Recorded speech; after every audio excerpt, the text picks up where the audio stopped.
BBC News at 7 o'clock. This is Harvey Cook. Hamas says 5 of its members were killed in Israeli airstrikes on the Qatari capital, Doha. The attack has received widespread condemnation, with Qatar's foreign ministry calling it cowardly. Keir Starmer said Israel's actions risk further escalation across the region. Israel's Prime Minister Benjamin Netanyahu said the October the 7th attacks meant the Hamas leaders were legitimate targets. They perpetrated the worst attack on the Jewish people since the Holocaust. At the beginning of the war, I promised that Israel would reach those who perpetrated this horror. And today, Israel and I have kept that promise. A 57-year-old man has been arrested after tear gas was brought into Heathrow Airport. The incident forced Terminal 4 to be evacuated yesterday evening. The Health Secretary, Wes Streeting, says the publication of NHS league tables in England could lead to friendly rivalry between hospital managers that could drive up standards. The top-performing site was judged to be Moorfields Eye Hospital in London. The lowest ranked was Queen Elizabeth Hospital in Kings Lynn. Leslie Dwyer, the chief executive of the group that runs the hospital, says the ranking is damaging. This is denting our reputation, confidence from our community, but also the ability to be able to recruit the calibre of people that we need to help us improve. But it won't define us, and I keep saying that. What we do next will, which is to take those absolute clear actions which puts us on an improvement journey. A school administrative officer who embezzled more than £28,000 of school funds has been jailed for 16 months. Dundee Sheriff Court heard Jane Duncan used the money to buy PlayStation games, supermarket goods and beauty products. 6 candidates have so far confirmed they want to become Labour's deputy leader. They have to secure the backing of at least 80 MPs by 5 o'clock on Thursday evening to make it through to the next stage of the contest. Our political correspondent Georgia Roberts reports. As a cabinet minister capable of rapidly gathering the support of her government colleagues, the Education Secretary Bridget Phillipson is all but guaranteed to get on the ballot. During a speech to the TUC conference this lunchtime, she emphasised her working class roots and talked about the need to serve working people. Lucy Powell, the recently sacked leader of the Commons, has talked about the need for bold policies. The Foreign Affairs Committee Chair Dame Emily Thornberry said the government's made mistakes and vowed to be an independent voice. Alison McGovern, Paula Barker and Belle Ribio Addy are the other declarations so far in this rapid-fire contest. An online book of condolence for the Duchess of Kent has opened on the monarchy's official website. She died last Thursday at the age of 92. Her funeral takes place at Westminster Cathedral a week today. So to the weather, heavy showers will move across southern England towards East Anglia this evening. The rest of the UK, though, should have a dry, cloudy and milder night, with the odd shower in Scotland. And that's the BBC News at 7:03. Welcome to Radio 2 in the Park. Chelmsford! What an incredible weekend it was at Radio 2 in the Park in Chelmsford. We brought a superstar lineup to Essex for a weekend of magical live moments. Let's hear you, Highlands Park!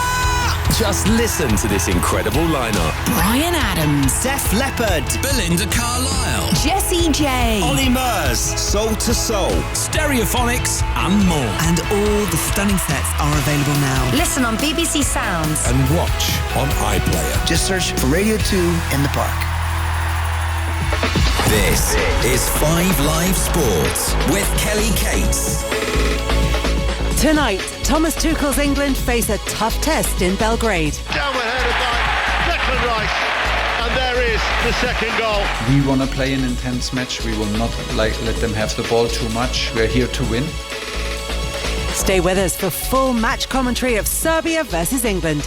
After guiding them to Europe, Nuno is no more at Nottingham Forest. I always had a very good relationship with the owner. This season, not so well. My concern is the squad and the season that we have ahead of us. But our relations has changed. His replacement, Ange Postecoglou, is back in the Premier League with a point to prove. And I'll tell you something, I'll leave you with this. All the best television series, Season 3 is better than Season 2. I should have thought about it a bit more because, as somebody rightly pointed out, sometimes they kill off the main characters. This is 5 Live Sports with Kelly Cates. Listen on BBC Sounds. Hello, good evening. 5 Live Sport is here until 10:30 tonight. full match commentary of Serbia against England is on the way. Kickoff is at 7:45. We'll also be in Swansea for the friendly between Wales and Canada. And of course, we'll have the latest from Nottingham Forest after Nuno Espirito Santo was sacked late last night. And then the club quickly announced Ange Postecoglou as his replacement. We'll get to that very shortly. First, though, we're going to head to Belgrade, where England are looking to make it 5 wins from their opening 5 2026 World Cup qualification matches. They are top of Group K, but this is their toughest test so far. Serbia, 5 points behind England in second place. They are unbeaten and they have a game in hand. Our team on duty this evening, BBC football correspondent John Murray, senior football reporter Ian Dennis, former England goalkeeper Paul Robinson, and also with us former England defender Phil Jagielka. And John, this is the toughest test so far under Thomas Tuchel. Yes, it is. I think Senegal, the best team that they've played so far, but that was in the friendly at the end of last season. So in terms of a competitive match, yeah, toughest test to come here to this stadium, the Rajko Mitic, or the Maracanã as they call it locally. You know, it does have the reputation for being one of the most hostile places that you can come to play in Europe, although I think we should make it clear that that's generally the case for Red Star Belgrade matches as opposed to when Serbia play here. And the other factor is there is a huge bank of seats empty to my right-hand side, behind the goal to the right, 8,100 seats, because the capacity has been reduced for this match. It's a partial stadium closure because of discrimination and racist abuse at Serbia's last home match. So despite all of that, I do think that you'll hear the atmosphere crackling over the airwaves.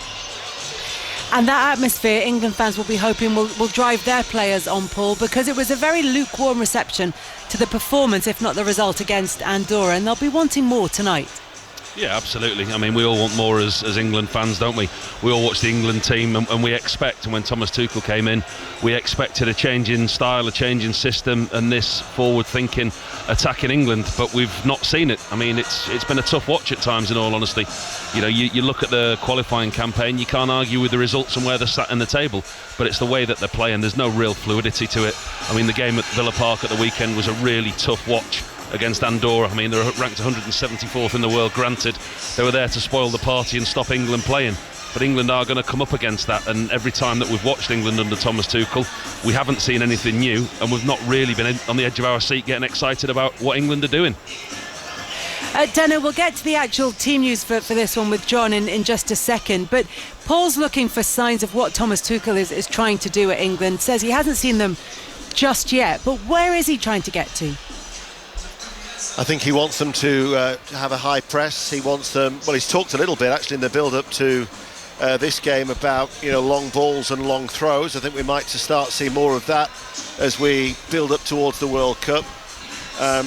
In terms of set pieces, I think they're going to be vital at the World Cup next summer. But I think he's wanting an intensity from England and a greater creativity. The trouble is that England have primarily played sides that have been 4-5-1, and England have struggled to break them down. I mean, they only mustered something like 11 shots against Andorra, so it has been quite underwhelming, but he feels as if they're making progress. The players, speaking to Harry Kane last night, think that they're making progress too, but I think we'll only see the true England, this is the players talking, when they play against a side that wants to come out and play and show a little bit more ambition than the teams so far have done. The thing is, Phil, that's not really how international football is played. It's not often open, attractive, exciting football. It tends to be quite cautious because there is the natural disparity between different nations. Yeah, and I think if you look at the league that we got put in, we were massive favourites, and throughout those games they're going to come probably put 10 men behind the ball and try and keep the score down, let alone try and sort of hit you on the counter-attack. And I think, again, it'll be interesting because the World Cup's going to be played in such warm temperatures that maybe we can't play at high tempo. Maybe we do need to learn to sort of sit back, you know, enjoy sort of having the ball and then at times try that high press. But if they're going to try and high press all the time in the World Cup, as we saw obviously in the Club World Cup, it's a really tough place to eventually go and keep that going for 90 minutes. Having said all of that, John Murray, there are some quite exciting inclusions for England. Yes, and I should say it is a beautifully warm evening for it. here inside the stadium. And yes, that team news, it's the same formation as Saturday, so 4-1-4-1, but he does make 4 changes. So out go Rashford, Eza, Lewis Skelly, who's not in the 23, and Dan Burn. So Rashford, Eza, Burn, all named as substitutes. And coming in tonight, Gordon, Rodgers, Livramento and Konza. So the team is Pickford in goal, the back 4, James, Konza, Gay and Livramento. There was a bit of a concern about Mark Gay, but he has been able to train, and obviously he's okay, he's in the team. And Livramento starting at left back.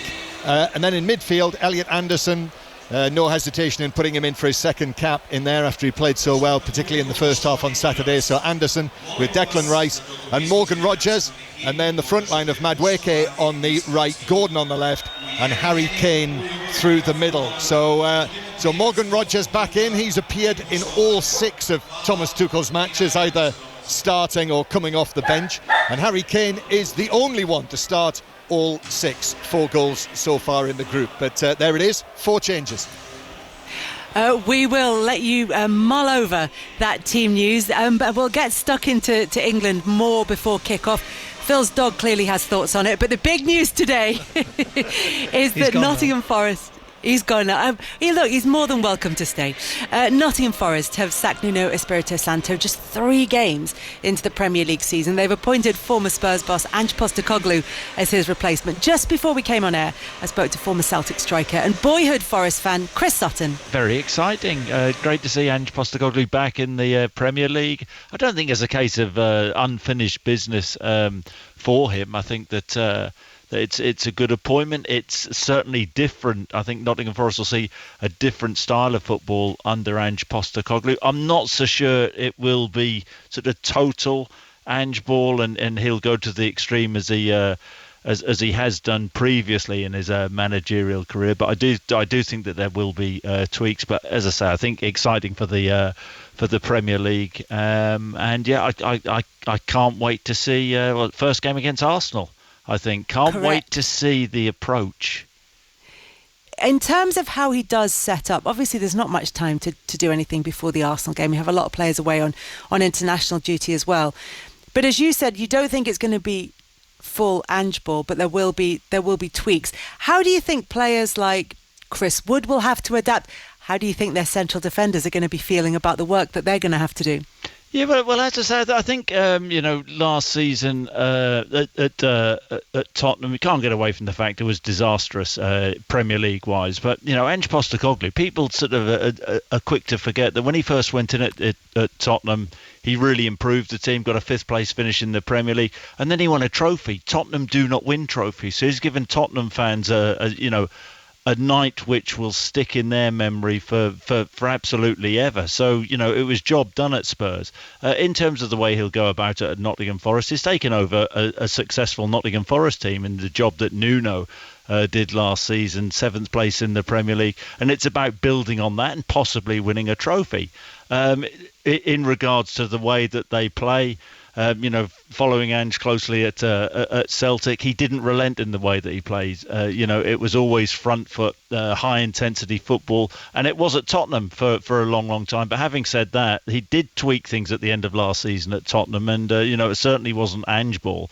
It was quite turgid to watch some of the football towards the end of the season under Ange, but he does have his principles, and I think if you're a Nottingham Forest fan, you might be slightly nervous because of the way that Nuno played, and that Nottingham Forest fans bought into that, the sort of low medium block from the way that Nottingham Forest played, and then more sort of counter-attack football. I think it will be different under Ange in that they'll play with greater intensity and press higher. But I don't, I think everybody's focusing too much on this sort of high line thing, and I think it will be slowly at first from Ange Postecoglou. And in terms of Chris Wood, what Ange will go in and know that Chris Wood is a proven goal scorer. He was brilliant for them last season, so I don't think there's going to be any danger of Chris Wood in the immediate future. Not being in Ange's plans. That would just be foolish. Do you think there's any truth in the theory that when a manager who is very attacking minded, takes over from a manager who is defensive, that somehow you end up with a kind of perfect balance. And the reverse is often true as well. You get, a really attacking manager, a defensive manager goes in, and suddenly there's a bit more structure. Can Forest benefit from that this season? That sort of balance of the Nuno organisation and the Ange attacking mentality. Yeah, I think that's a really good point. In truth, Kelly, in my mind, I think that Ange will be a bit more balanced. But having said that, and knowing him a little bit, and I mean, you've interviewed him many a time. He is stubborn in his ways, isn't he? And I'd love to know what's going through his mind in the way that he's going to set up this Nottingham Forest team. I think, in truth, anything is possible. I would just, my thoughts at this moment in time is he will go in and he'll try and sort of ease himself in. I do not think they will be a kamikaze Nottingham Forest team under Ange Postecoglou, but I may be wrong. That was Chris Sutton admitting that sometimes he is wrong. And potentially this might be one of them in terms of how Ange Postecoglou sets up as the new Nottingham Forest manager. Paul Robinson, you might take exception to the fact that Spurs don't win trophies as the winner of the League Cup in 2008. But thoughts on the appointment of Ange as the new Forest boss? Strange, in all honesty. When I first heard that Nuno was going to be replaced, I think there's a lot of disgruntled Nottingham Forest fans. You look at what he's done there. He's a very, very tactically clever manager, the way he sets that team up and what he's achieved with that group of players. There was obviously a breakdown in relationship with the owner. I think that's clear for all to see, and that it's obviously gone beyond repair. But for the managerial side and what he's done and achieved at Nottingham Forest, I think the Forest fans will be disappointed to see him go, because I think he's done an excellent job with the resources that he's had, and he's put the team back into a European competition. The Postecoglou appointment is a strange one. You look at the way that Nuno plays, and Nottingham Forest, quite often they sit in a low block, they allow pressure onto them, they play on the break, they play quick, they're very quick in the wide areas, but they're quite happy to play without the football, a completely contrasting style to what Ange Postecoglou wants to play. So they've employed a manager to go and work with a squad that's been built to play a different way. So that's going to be an interesting one for me to watch, how he approaches his philosophies and his style of play with a squad of players that's not necessarily geared up to playing the way he wants to play. Phil, from day one, Nuno's going to be a tough act to follow because he brought European football back to Nottingham Forest, because, as Phil said, they've overperformed with the squad that they've had. And now there's been a whole raft of new faces included. Yeah, it's a strange one because he's not been sort of sacked because of performance on the pitch. So actually, they were doing well as a team. Something obviously has gone on behind the scenes, because as soon as he made that statement about the relationship breaking down, you could almost, if you're a gambling man, you'd have put your house on he was not going to be in the job for too much longer. It seems like they've decided to go for, obviously, Ange. And like Paul said, it is chalk and cheese with the style and the recruitment and the squad they've put together. Whether it somehow works, only time will tell. But it is really interesting to see what Ange will do. Obviously Arsenal, they said there's a first game up, he can't go out there too gung-ho, so maybe that'll suit him well. And if he can get the right result and get off to a good start, again, he's got a very good defensive team, so if they can keep that side of the pitch sorted and he can maybe sprinkle a bit of his attacking play for the forward players, maybe they continue the trend that Nuno put them on. But yeah, it's very strange to have gone to such a different type, considering they didn't sack the manager because he was doing a bad job. Paul, Evangelos Marinakis has been really clear about why Ange has been brought in. He said, we're bringing in a coach with a proven record of winning trophies. He has the credentials. We're excited he's joining us on our ambitious journey. There's also there's an ambition in there that may also be a couched warning as well, which is, this is what we expect from you. Yeah, and in all honesty, I wouldn't be surprised if the owners got fed up of watching the style of football. We know how passionate he is. We know he's at all the games. We've seen him on the pitch at times before. And I wouldn't be surprised if he sat there thinking, yep, we've got to this level, but we can do it and we want to play a different way and we want to play a better way. But as you say, Ange Postecoglou, he's got a proven track record of winning things. I mean, you look at how Tottenham underachieved last year in the Premier League, but actually to win a European trophy, the first trophy in 17 years, he's delivered. And if you look at his CV, what he did north of the border with Celtic, and you look what he did around the world, you can't argue with his CV and what he brings to the table. But I just find it a really surprise appointment at this time of the season as well. Yeah, the timing of it, as you say, is something that's kind of, I think, taken them all by surprise, because there was a lot of chat at the end of last season that it might not actually be the same manager leading them into the new season as ended last season.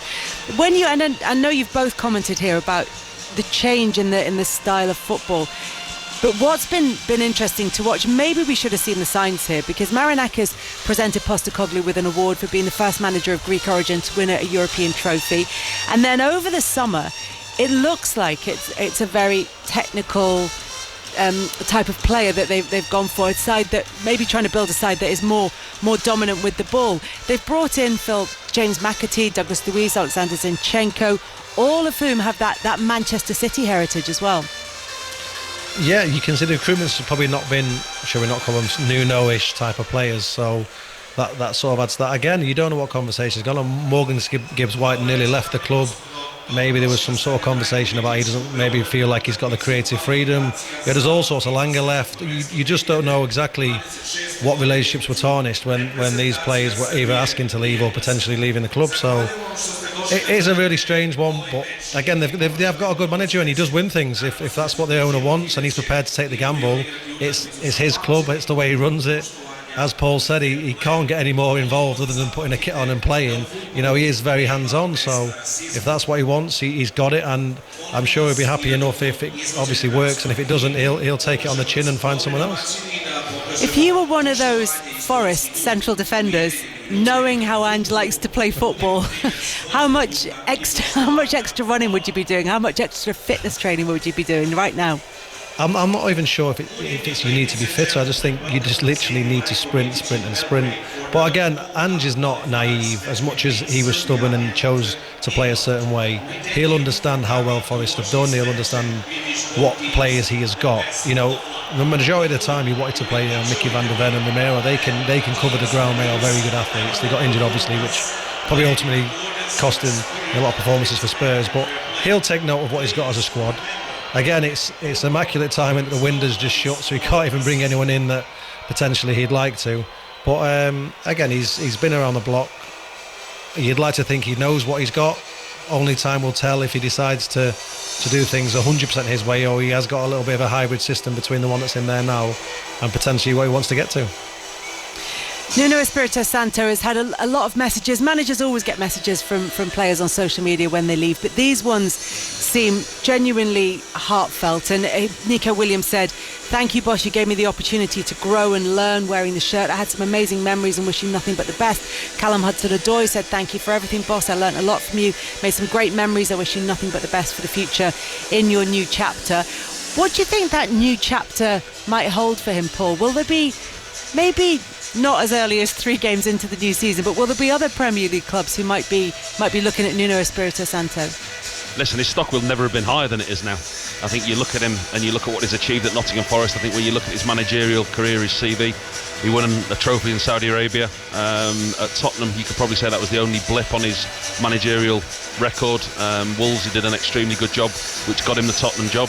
And I think as a coach and as a manager, he's grown and he's become more and more respected in his time at Nottingham Forest. He's proved how tactically clever that he is. He can set the team up that are comfortable without the ball as with the ball. He knows how to beat an opponent, and like we said, he took a team like Nottingham Forest all the way to a European trophy competition this season. So his stock's going to be very high. He's going to have no shortage of takers.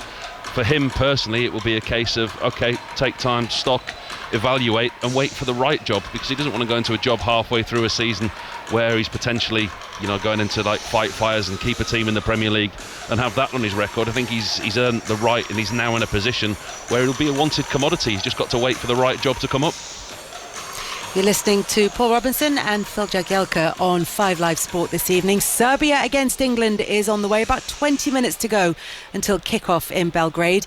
And we can hear from England boss Thomas Tuchel. He says tonight is a different type of challenge. Reads like a proper match, no? Serbia versus England, good. It seems to be, promises to be emotional, promises to be full of quality. So hopefully we can prove the point. Both teams can prove the point.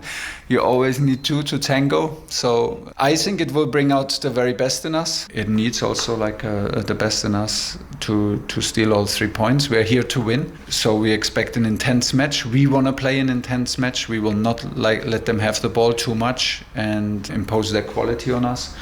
We want to be on the ball, be dominant, and hopefully we can do this, improve it. I like hearing you say that you feel that it is coming and that you are getting there. Do you think that this challenge has come at a good time for you? Yeah, it has come at a very good time because camp was excellent. Every player deserves to play, and then the group was very, very good on the pitch and off the pitch with each other. So it's very easy to trust them. We always want to prove ourselves, but I think it's our first May match together. It's a good occasion to step up, and I think we're ready for that. We know what it's going to be like here. Many of your players have been here and experienced it, whether it's club level or in whatever scenario. You know, are you ready for that? You know, this could be very hostile. Yeah, but listen, if you play Premier League, I know some places in Premier League where it's also pretty hostile if you come as an away team. I know places in Champions League, Europa League where, it's pretty hostile and emotional. So I think our players are well prepared for that. We will hopefully grow in an atmosphere like this and show our character and show our quality, because I still think that we are used to these kind of atmospheres. The match programme tonight, the head of the federation has asked supporters to behave. We know that the capacity is reduced because of previous discriminatory and racist events. Are you ready for all eventualities? Yes, we are. We know about the protocol. We hope that we don't need it, that everyone respects the game and respects the opponents and respects the players, first of all. And I truly believe that this is possible. If it's not possible because of some individuals, we know about the protocol and we will follow the protocol. That was Thomas Tuchel speaking to John Murray, and we'll get into the details of that and the atmosphere that the players could experience later tonight, what that protocol would be that they were talking about there. But first, let's talk about the football. Phil, while there's been criticism of the style of play that England have shown throughout this qualifying campaign, and as we've said before, that there have been reasons for that, there's also been a sense that Tuchel doesn't know his best team. Do you think that's true? And if it is true, is it reasonable for him still not to quite be sure who the best starting 11 is at this stage?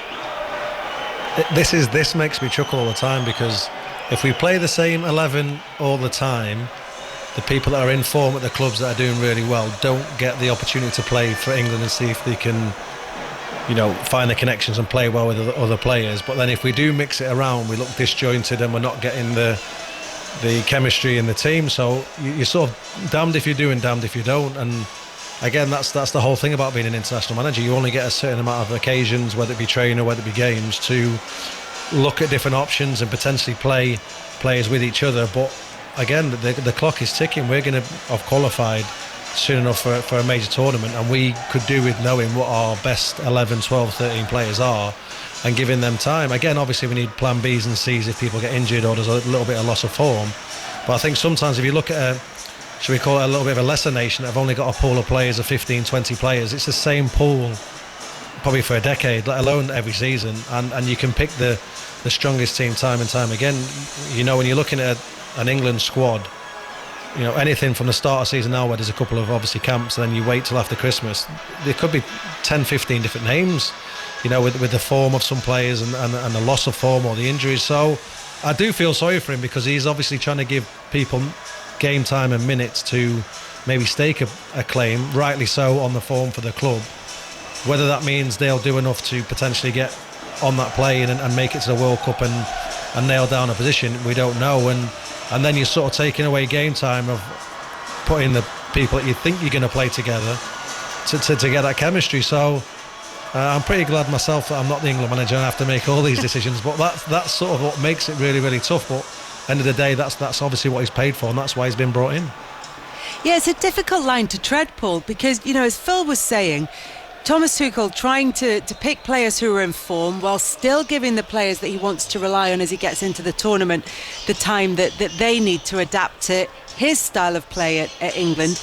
But also, one of the criticisms of Gareth Southgate was that far too often he went for the tried and tested over bringing in form players. So it's a really difficult balance to strike. We're all England managers though, aren't we? We've all got opinions and we all know what we would pick. And, you know, supporters, media, pundits alike, we all have our own opinions, and that's the thing with the national team. It's never changed and it always will be the same. And Thomas Tuchel, before this, he spoke about his long list. He wanted to narrow it down. He didn't want such a big pool of players. And actually, you look at the squad that he's got now, and we're not even talking about Jack Grealish, Phil Foden, Trent Alexander-Arnold, Jude Bellingham, who's injured. So there's 4 or 5 of his so-called better players, if you like, that if they're in form, would be knocking on his door. I think you could probably throw in a few more as well, Paul, couldn't you? Did you mention Saka there? And Saka, yeah. Saka, Wharton. Yeah, Phil Foden. I think Ben White as well. We keep talking about Ben White potentially coming back. Levi Colwill, who's got an injury issue. John Stones, who's not here. Adam Wharton, who had to withdraw from this squad.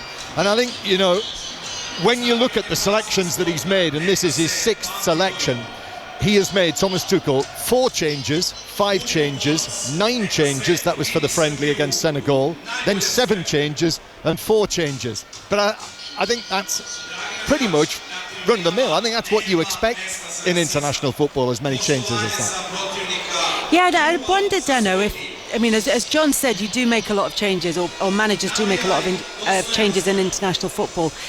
But also the depth that you would think might be an asset could potentially be a problem here. Yeah, I agree with you that, you know, in actual football terms, there isn't much time for Thomas Tuchel, who continues to tinker. You know, there are only 6 games left after this one. I sometimes think about his consistency as well, that, I mean, yes, he's still getting to know players. I think England are reliant on Harry Kane to a worrying degree, that there's nobody putting him under pressure. So when Harry Kane decides to drop away, and you talk about the options that he's got and the riches, but who's his right back? Who's his left back? If John Stones is not fit, who's then going to partner Mark Gahey in the centre of defence? Who will then be that holding midfielder? He's talked about Adam Wharton. Anderson obviously impressed against Andorra. And then who plays on the left side of midfield? So I would say that you're still looking at 5 places that are up for grabs, because Pickford, Gahey, Rice, Bellingham, Saka and Kane, if fit, are all certain starters come next June. Serbia against England is on the way in less than 15 minutes. We'll talk about Serbia as well very shortly. Wales are also in friendly action tonight, but they'll be looking to continue their impressive run of form. Canada are in Swansea off the back of a difficult World Cup qualifying win in Kazakhstan, although their results up to that point had some really impressive wins in it. Kick-off at 7:45. Commentary of this one's going to be on Sports Extra, and keeping us up to date on 5 Live, it's Molly Stevens. Hi, Molly. Hello there, good evening, Kelly. Welcome to Swansea, where Craig Bellamy takes charge of an international friendly for the first time as Wales's men play their first match here in 5 years. They face tough opponents, Canada, managed by former Leeds boss Jesse Marsh, who are ranked 3 places higher than Wales. Bellamy's rung the changes from the Kazakhstan win. Only 3 players retain their places in the starting lineup. Those are captain Ben Davies, fellow defender Nico Williams and attacking midfielder Harry Wilson. Right back Ronan Capaccio makes his Wales debut from the start. There's also a first start for Leeds United's Charlie Crew, who's on loan at Doncaster Rovers. Molly, thank you very much for that. Now, tonight's match with Serbia is going to be the toughest test that Thomas Tuchel has faced in his time as England manager. Serbia have only lost 1 of their last 24 World Cup qualifiers. That was 3-2 to Austria, and that was in October 2017. Their record at home is excellent. They've only lost 1 of their last 28 home World Cup qualifiers since September 2001, and that was a 3-0 defeat by Belgium in October 2012. BBC Serbia's Slobodan Maricic joins us now. Slobodan, good evening. Hi, hello. Hello. So talk to us about Serbia and the goals that they are scoring, or rather not scoring. It's 4 in their last 3 2026 World Cup qualifiers. So could this be a tight game, do you think? Well, it definitely can be.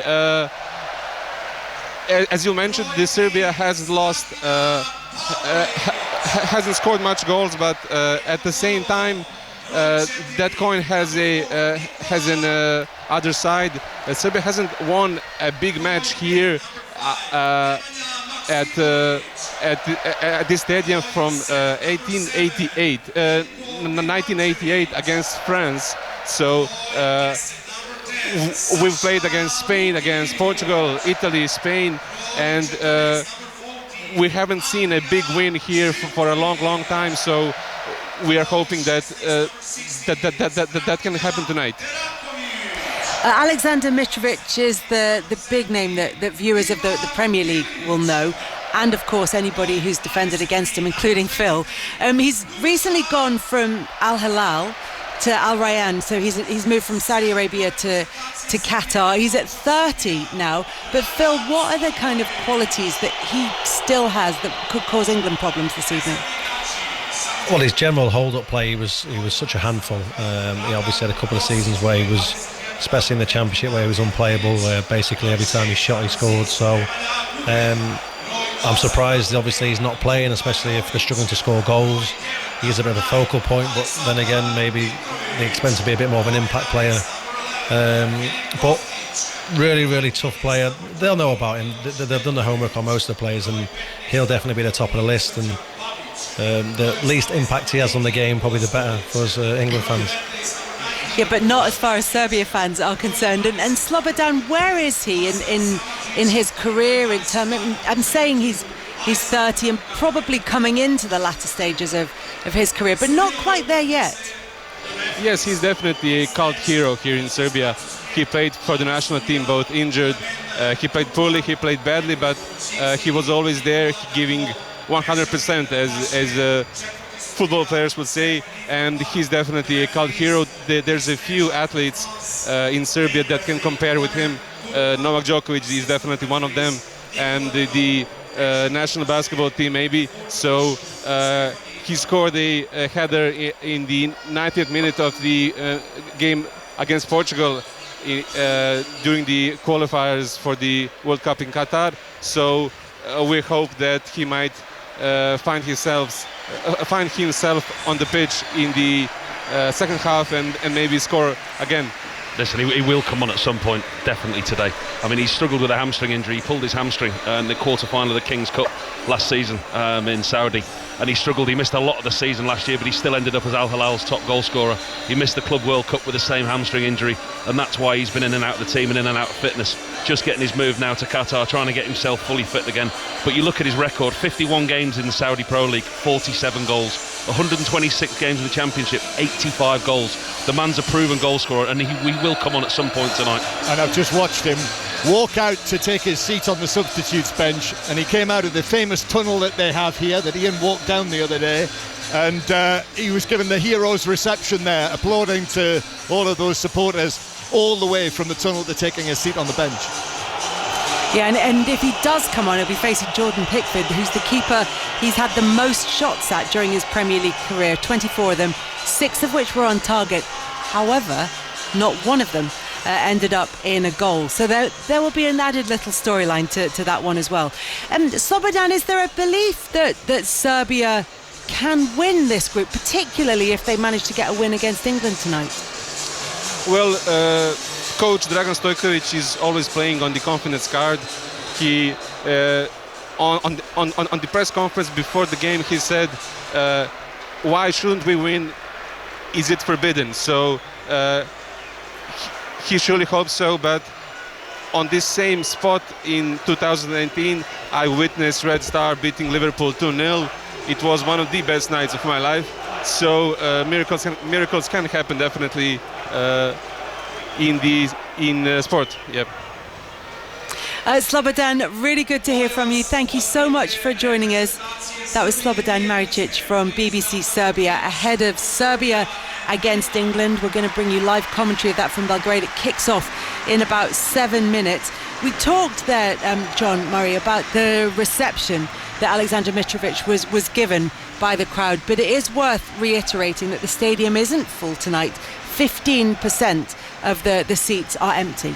Yes, that's right, to our right. There are rows and rows and rows of empty red seats, 8,100 of them. It's a partial stadium closure, and this is the action that was taken against them by UEFA. They were fined £50,000 as well for what UEFA termed discrimination and racist abuse for at their last home match, which was against Andorra in the month of June. So we've got FA stewards in the away end tonight. There is a UK police presence, a very heavy security presence outside the stadium as well. And we've already had an announcement over the public address system telling people there is no place for racism. And the protocol that Harry Kane, the England players, and Thomas Tuchel have said that they will follow is John, we'll come to that very shortly, because it looks like the anthems are about to get underway in Belgrade. So what with you for Serbia against England, it's Paul Robinson, Ian Dennis and John Murray. Yes, thanks Kelly. We'll give that a mention just before the start of the match so everyone knows where we are. But at the moment, Alexander Mitrovic is down there on the pitch, and he is being given a special presentation of a special cap and a medal to mark his 100th appearance for Serbia.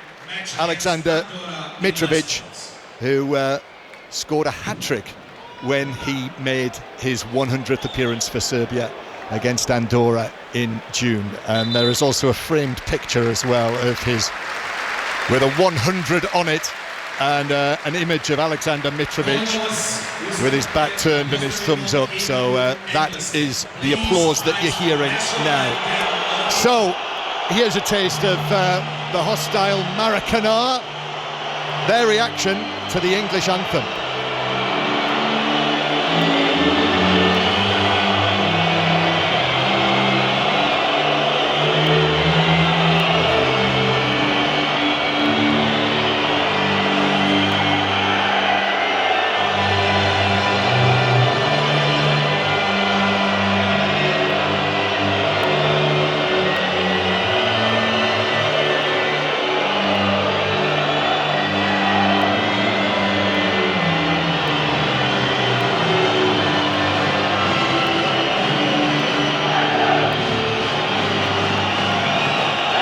Well, what a cacophony that was. 2,500 England fans trying to make themselves heard, but being drowned out by the whistles from the home sections.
And the Serbian players all turn in their red tracksuit tops and applaud to their right to the northern end of the Rajko Mitic Stadium. They call themselves, the Red Star supporters when they're here, they call themselves the Northern Army because of their position in the stand there. And as if to underline that, there's actually a tank outside the ground behind that end, which is pointed directly at the Partizan Stadium, which is not far away from here.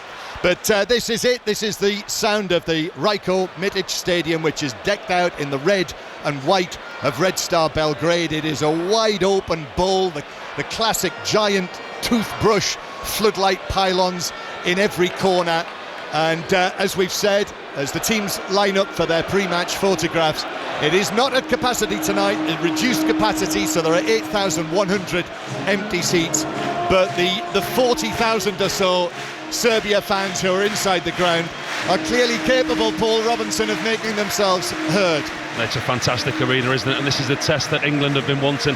Thomas Tuchel has said after the game at the weekend he knows how big a test it is coming to Serbia tonight, and you can see in this fantastic stadium the atmosphere building. But I think the good thing from the players' point of view, there's actually a good bit of space around the edge of this stadium. There's quite a big gap at either end of the stadium, and the pitch is set well back away from the supporters. Although the noise is tremendous, the players might not feel it as much as you would as we're sat up here.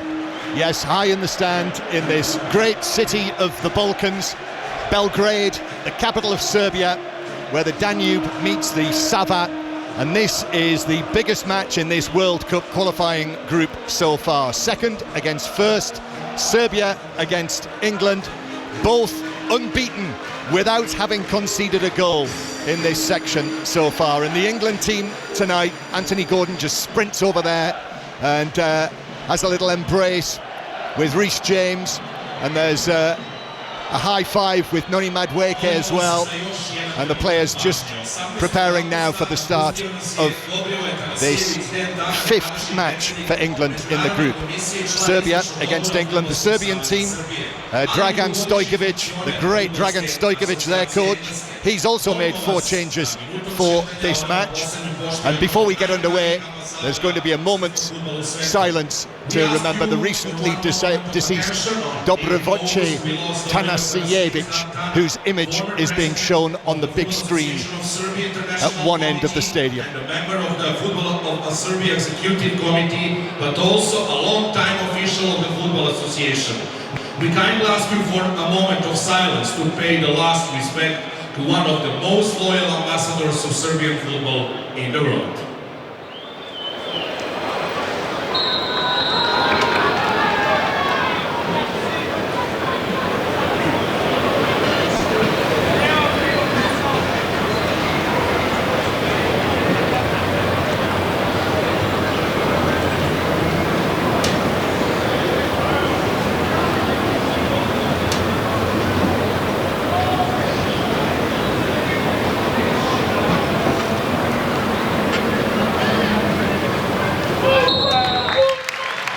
That is the whistle blown by one of the most experienced referees around, Clement Turpin, the Frenchman, who's refereed the Champions League final in his time.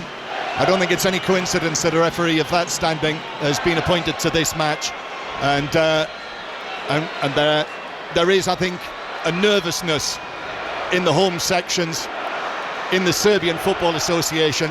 They are very, very keen that this passes off without incident here this evening, and have made themselves very clear on that front, and there is the 3-step UEFA protocol which has been discussed by the England players in advance of this match. Serbia team, Petrovic in goal, the Bournemouth goalkeeper, Irakovic, Milenkovic, the captain from Nottingham Forest, and Pavlovic, the 3 central defenders, Nedeljkovic as the match begins. England kick off, Declan Rice playing it back to Jordan Pickford. So Nedeljkovic, one of the players coming in, he's at Leipzig, currently on loan from Aston Villa. That's a long pass from Pickford to Kane inside the penalty area, tried to head it back towards the edge of the box, and Thomas Tuchel said it at the weekend, they're not going to be frightened to go direct, and that's what they did, Paul Robinson, right from the start. Spoke about long balls, spoke about the importance of set plays, that he's not afraid to go direct. Immediately from the kick-off, all the England players lined up on the halfway line. Declan Rice played it back to Jordan Pickford, who in turn launched it all the way into the Serbian penalty box, and Harry Kane was battling for the header. Came to nothing, but early intentions are clear. So England with Mark Gay, who's able just to knock the ball across to Ezri Konsa, and a slip there in centre field by Elliot Anderson, but England are still in possession at the back. So yes, the rest of the Serbia team, Nedeljkovic on the right hand side, Ilic, Lukic of Fulham, Maksimovic and Birmancevic across the middle section, then Zivkovic and the Juventus man Vlahovic, who scored the winner in Riga against Latvia on Saturday. England attacking down the right hand side with Noni Madueke, who is hauled to the ground, and that is a free kick. Birmancevic is another one of the 4 players who've come in, manhandled him to the ground, And it is a free kick in a very good position for England on the right. Noticeable from England already, the two wide players when England are in possession. Madueke and Anthony Gordon, they both get the old-fashioned chalk on the boots. As soon as England have got the ball, the wide players really stretch the pitch. Noticeably already early on, England in possession. They're trying to make the pitch as big as they possibly can. England playing from right to left in the first half. And this free kick out there on the right wing, Declan Rice to take it. 4 England players gathered around the penalty spot. Anthony Gordon currently standing beyond the defensive line. Referee Turpin has just actually run across into the penalty area just to have a word with certainly Ezri Konsa. Anyway, Declan Rice is ready with the free kick into the near post. It's a poor delivery from Declan Rice and easily cleared away by Vlahovic. And England take up possession again on the halfway line. The England side tonight, Paul Pickford in goal. He's got the ball right now. In fact, he's going for another long pass. Pickford looking for Madueke, and it's headed out of play by Birmancevic for a throw into England over on the right-hand side. So Reece James, Konsa, Gay and Livramento are the back 4, with Elliot Anderson, second cap here after he performed so well on Saturday at Villa Park. Morgan Rogers coming in, Declan Rice, then Madueke on the right, Gordon on the left, and Kane on the bench. What do you think? Well, it's the same formation that we're used to with Thomas Tuchel. He's not going to stray away from the 4-2-3-1. You can understand the 2 holding midfielders in games like this. Maybe not so sure about it in the lesser games where you're looking for more attacking quality to break teams down. But Declan Rice and Elliot Anderson, they seem to be his favoured partnership at the moment. And you can see England have started quite brightly, pressed high up the pitch, and they are noticeably going longer. Thomas Tuchel said it was going to be a job as Madueke now takes the ball down the right-hand side and cuts into the penalty area, but Birmancevic went with him, and in the end the final touch was off Madueke and behind for a goal kick, although I see Madueke there is pointing out to the assistant on the far side that he feels that he received a tug from the left wing back, but it is a goal kick. It was Birmancevic, wasn't it, that was checking him back. Madueke did extremely well. He knew that as soon as he got into the penalty area, you couldn't touch him. Slightest of touches and he went down. Wasn't a foul for me. No. So it is 0-0, very early stages. 5 Live, this World Cup qualifier. Choice of listening tonight, by the way. The Wales-Canada game is on Sports Extra. You can listen to the commentary on that match on Sports Extra. But England with Reece James on the right-hand side. Reece James, the Chelsea captain, who's started both matches this month. Then back to Mark Gay now, who's a little bit of a doubt but has been able to train. Anthony Gordon coming in for Rashford on the left-hand side. Back to Konsa. Now James again for Madueke down the right-hand side. Madueke turns, gives it back to Reece James. Rogers points that he wants it inside the penalty area, but actually England go back to Rice, who is now carrying the ball out towards the right-hand side, and Madueke goes back to the halfway line. So 0-0, very early stages. I did mention Dragan Stojkovic, the great Dragan Stojkovic, a former teammate of Chris Waddle's at Marseille. He's a real Serbian footballing hero, as James plays the ball to the edge of the box, and that is headed away out of play by Pavlovic for a throw into England, level with the edge of the penalty area. But he was booed, Dragan Stojkovic, when he came out from the tunnel, and I'm informed that is because he has publicly supported the president of Serbia over recent unrest. So the crowd have made it plain to him what they think of that. 0-0 with England in possession. These floodlight pylons brightly shining down here on what is a warm evening after a beautiful day here. Bright sunshine. Harry Kane, right side of the penalty area, then it's stabbed back by Rogers. Now from Elliot Anderson out to James, whose deep crosses over everyone inside the penalty area, and it's cleared away, but actually Livramento is able to take up possession. Gordon, all Newcastle United for England there. Then it comes back to the former Newcastle man, Elliot Anderson, 25 yards out. Elliot Anderson just to his left to Declan Rice, then back to Anderson. England dominating the possession. Rice on the edge of the box goes for goal, but the shot was more or less straight at goalkeeper Petrovic, who was able to drop down to his left and field it. They really have started well, England. Thomas Tuchel spoke about the high press, started on the front foot. We've seen a lot more creativity and urgency in England's play in this opening 5 minutes than we did all weekend at Villa Park. I think they started on the front foot. Yes, they've gone longer. The wide players have caused problems, and I think with Serbia playing with the 2 wing-backs, very important for England, the 2 wide players occupy those 2 wing-backs and make them play with a back 5.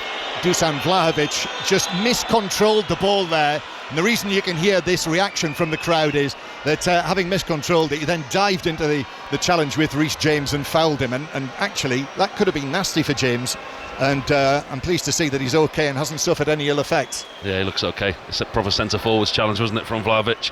Lost possession midway through in the England half and lunged in at Reece James. Unfortunately he's up, we're back playing. Reece James looks okay. 0-0 here in Belgrade. England again, but the offside flag is up against Madueke. England have really looked to attack down the right-hand side in these early stages, but Madueke just in an offside position. Earlier, Republic of Ireland lost for the first time in this World Cup qualifying campaign. They were beaten 2-1 in the early kick-off in Armenia, and a couple of later scores: Cyprus 0, Romania 1, and in that fascinating group involving Norway and Italy, Norway have got an early lead against Moldova by 1-0. I wonder who scored it, as Rodgers tries to force his way through the middle but is challenged on both sides. A fair challenge, and Serbia have got the ball inside their own half. All in blue, Serbia, England all in white. And it was Felix Myra who scored for Norway, not you-know-who. Is that who you're leaning towards? It's that wasn't who I was suggesting, Paul. Unusual if he doesn't. So 0-0 it is. Paul Robinson with us, 7 minutes played, but a good start from England. Thomas Tuchel said in advance of this that he did expect it again for England to be a task against a 5-4-1. And that's exactly what it's been so far. The Serbian back five, and England having so much possession, and already really promising attack, which ended in that Declan Rice shot. And that shows you the possession that England are having, because this Serbia team are a back five. He likes to play the manager with a back three. He pushes the wing backs on, and he likes them in advanced areas. But the way that Madueke and Anthony Gordon have started is not allowing their fullbacks to push on, and England are having a lot of joy in the wide areas. So we are seeing a Serbian team, we didn't expect it, sat in a low block with a back five. Serbia 0, England 0. Remember, they played each other in the first match at the Euros in Germany last summer, but the teams are much changed. 6 changes for Serbia, 7 for England from that. Ball over the top for James to chase onto inside the penalty area, but Pavlovic did well, was able to take the ball away from the England right back and put it out of play for what is the first corner, Paul. Yeah, and again, another good piece of play from England, good passage of play, not overplaying, not too many passes, quite direct this time, over the top, not overplaying already. I mean, I know it's early in the game, but we see England so many times recycling possession and keeping possession for possession's sake. Actually, in the early stages, we're seeing possession with a real purpose, longer possession, cutting out 4, 5, 6 passes, playing the one direct ball over the top.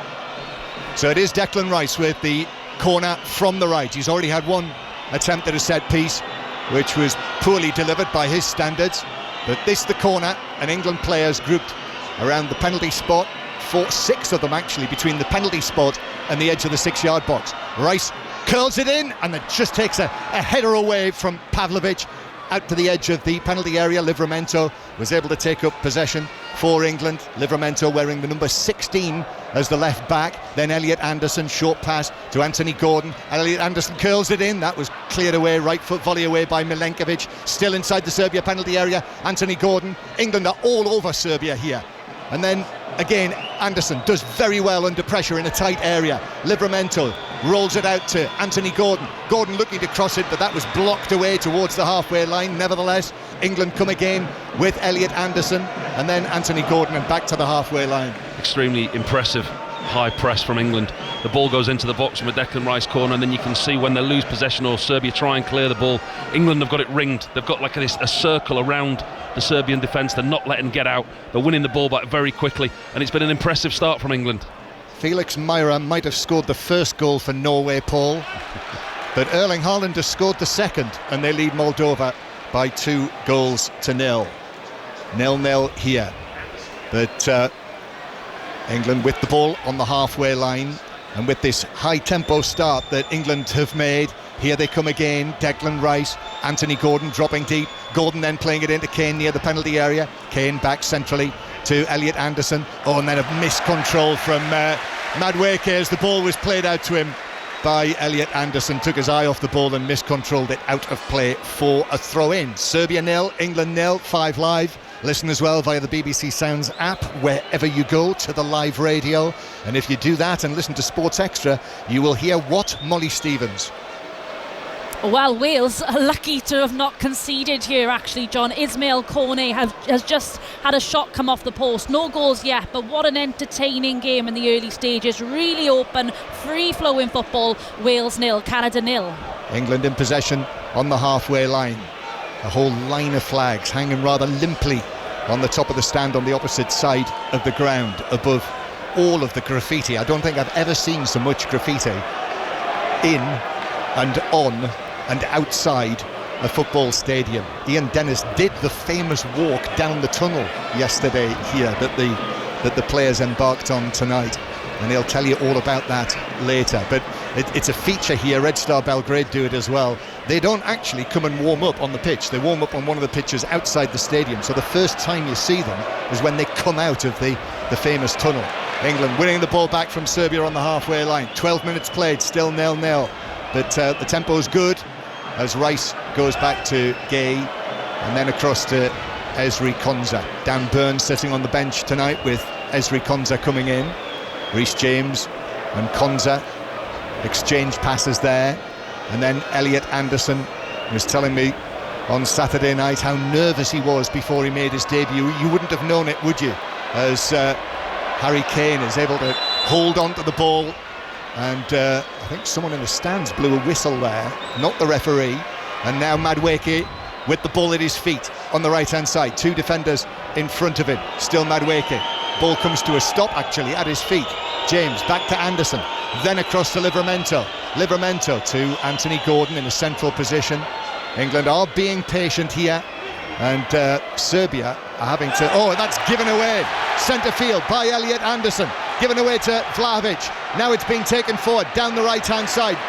Vlahovic though runs down a blind alley, and England are able to win it back, and that's a let off Elliot Anderson. Yeah, that's a sloppy piece of play from Elliot Anderson. England in really good possession of the ball. He plays a blind ball, looks at Mark Gay in the middle of the park, gets there, Vlahovic intercepts it. Thankfully for Anderson, it comes to nothing. But England really are in control of this game, and you can tell by the crowd noise. The atmosphere was excellent before the game, but approaching the 15-minute mark, they've quietened the crowd down already. Well, Harry Kane, who's on the ball, he's been here. I was here that day to see Tottenham, Maurizio Pochettino's Tottenham win 4-0 here. They quietened the crowd that night, I can tell you. And Gordon and Livramento, again, this is all for England on the left-hand side. Gordon back to Harry Kane. Kane didn't score on that day, by the way, even though they won 4-0. James, right corner of the box. Madueke tries to give him it back, but Pavlovic is able to come across, and Serbia have got it back. And actually, was that an offside decision, or is that being given as a free kick on the edge of the area to Serbia? Also, when we saw Thomas Tuchel last night, Ian asked him if he'd been here before as a manager, and he said yes, I have. I won 5-0 with PSG against Red Star Belgrade, but when Ian checked it this morning, we discovered actually it was 4-1, not 5-0.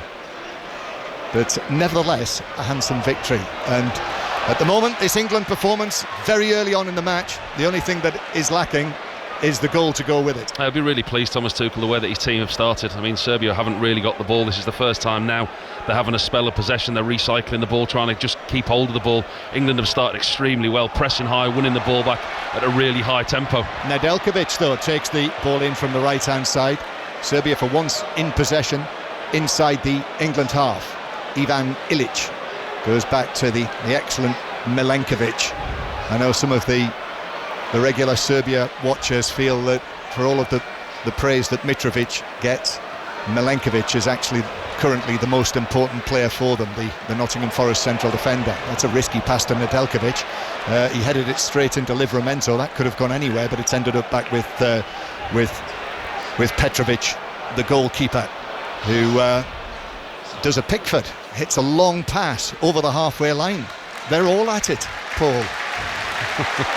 Well, he spoke quite openly, Thomas Tuchel, didn't he? He said he wanted a high tempo, he wanted England to play with a passion, with a high possession, and he said about going long, said about the long throw-ins, set plays, the emphasis on the set plays, and we have seen that within the opening 15 minutes of this game. Fuller man Lukic sends a pass, a testing pass out towards the far side. Birmancevic was struggling to keep it in, and actually couldn't keep it in, and it's out of play as he tried to head it back into play. But that also a long pass from centre field from the Fulham man Lukic, but it's a throw in for England. The midfield's very congested at times. When you look at the way that Serbia have set up, when those wing backs do push on into the midfield, they've got a 5-man midfield, and with Rice and Anderson, Madueke, Rodgers and Anthony Gordon, it can be quite congested, and that's when England have looked the best, when they've got the ball away from that congestion in the middle of the park and got it wide. A little careless by England, losing possession from the throw in, and Zivkovic has taken it on and forced the corner.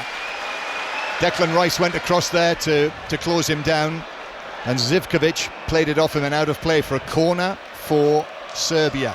Serbia, who've got a very, very good home record. Corner is taken short and swung into the back post, and I think it took a little glance which took it out into the England left back position. Ivan Ilic now centrally to Nedeljkovic, who hits the shot, but it's deflected, which carries it straight through to Pickford, all in yellow, who's able to drop forward under the ball. Yeah, Nedeljkovic there, who's given quite a lot of time and space. A well-worked set play from Serbia. First real attempt on target from distance, didn't bother Jordan Pickford. Slight deflection in front of him. Harry Kane it was who went out to block the shot. Easy one for the England goalkeeper. That's Paul Robinson, World Cup goalkeeper for England. Phil Jagielka is with us tonight as well, although he's back in the UK. We'll hear from him during the course of the evening. But Serbia 0, England 0 is the score with just over a quarter of an hour played. Madueke then back to the halfway line. What about the omission of Marcus Rashford and Eza tonight, Paul? Well, he's shown that he's not afraid to make big decisions, Thomas Tuchel, hasn't he? When you look at what he's used the 29 players in the 5 games, rotation and personnel. Here's James swinging the ball in from the right-hand side, but a stretch by Pavlovic heads it behind for another corner to England from the right flank. Romania now 2-0 up in Cyprus. So Cyprus 0, Romania 2. And the corner for England. Reece James and Declan Rice just have a word with one another as Rice carries the ball towards the corner flag, and also just makes 1 or 2 signals to his teammates in the middle. So again, Rice stands 1 foot in front of the other and prepares to deliver this corner, which comes in now towards the penalty spot, comes off a Serbia head, which clears the penalty area. Reece James, though, under pressure, tries to pass it back to Rice, and actually Serbia get there first and look to break away downfield. Long pass comes off the toe of Reece James, and Jordan Pickford comes out of his penalty area. England trying to play it away from the back, which they do effectively. It was slightly harum-scarum, and actually Declan Rice's misplaced pass puts it out for a throw to Serbia. After initial calm piece of play there from Jordan Pickford, looks like Zivkovic was just about to nip in between him and Reece James. Jordan Pickford came out of his goal, he was quite decisive, interjected into the situation, played a simple ball to Reece James, but then in turn Declan Rice loses possession. Serbia, you feel, just growing in confidence. Jordan Pickford, incidentally, Paul, going for his 7th clean sheet in a row, kept clean sheets in his last 6 England appearances, which would equal his own and Gordon Banks' record for clean sheets in consecutive appearances for England. I feel we're a long way off that yet. Yeah, he's been excellent though, Jordan Pickford, hasn't he? What is he winning his 77th cap tonight? Yep. I think he's been an outstanding performer in England in major tournaments. You know, there's always been question marks on him, but you look at the way that he performed at Everton last season, 2nd in this clean sheets chart, I think 2nd or 3rd in a club that once again struggled to stay in the Premier League. I think he's been excellent at international level. So the 8th cap tonight that he's winning. 2nd most capped England goalkeeper after Peter Shilton. Long ball forward for Serbia, but James is able to chest it forward, and then James playing it back to Konza, who's inside the penalty area. Incidentally, one thing I mentioned on Saturday, I did say Dan Burn, that was the first yellow card that England had received during the campaign. In fact, Bellingham also received a yellow card, but just 2 yellows so far in the World Cup qualifying group. Pickford playing it to Reece James near the halfway line. Still 0-0 if you've just joined us. 20 minutes played now here on this dry, warm evening in Belgrade. Fantastic view from here as well. Darkness now, but you can see the magnificent cathedral on the hill with its green copper dome, white walls and the golden cross on top of it. It is quite a sight. Here is Livramento playing the ball back to Mark Gay, Square from him to Konza, who will now step over the halfway line and roll the ball, just deliver it to the feet of Reece James. Hungary have taken the lead against Portugal. Hungary 1, Portugal 0. Hungary were the last team to beat Serbia here in this stadium 2 years ago, and they've had some very notable results since then as well. Livramento against some very decent teams. I mean, they've drawn 0-0 with Spain here. Gordon taking the ball down the left, turns, gives it back to Livramento. Livramento, a couple of touches from him. It's being forced away, so plays it all the way back towards the halfway line, and then Gay quickly is able to calmly play it across to Konza.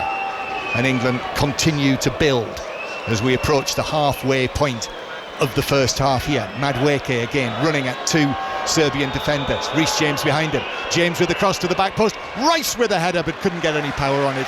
It bounced down, and an easy take for Georgi Petrovic in the 6-yard box. So we are halfway through the first half here in the Rajko Mitic Stadium. Serbia 0, England 0. More from Paul Robinson, and then it'll be Ian Dennis.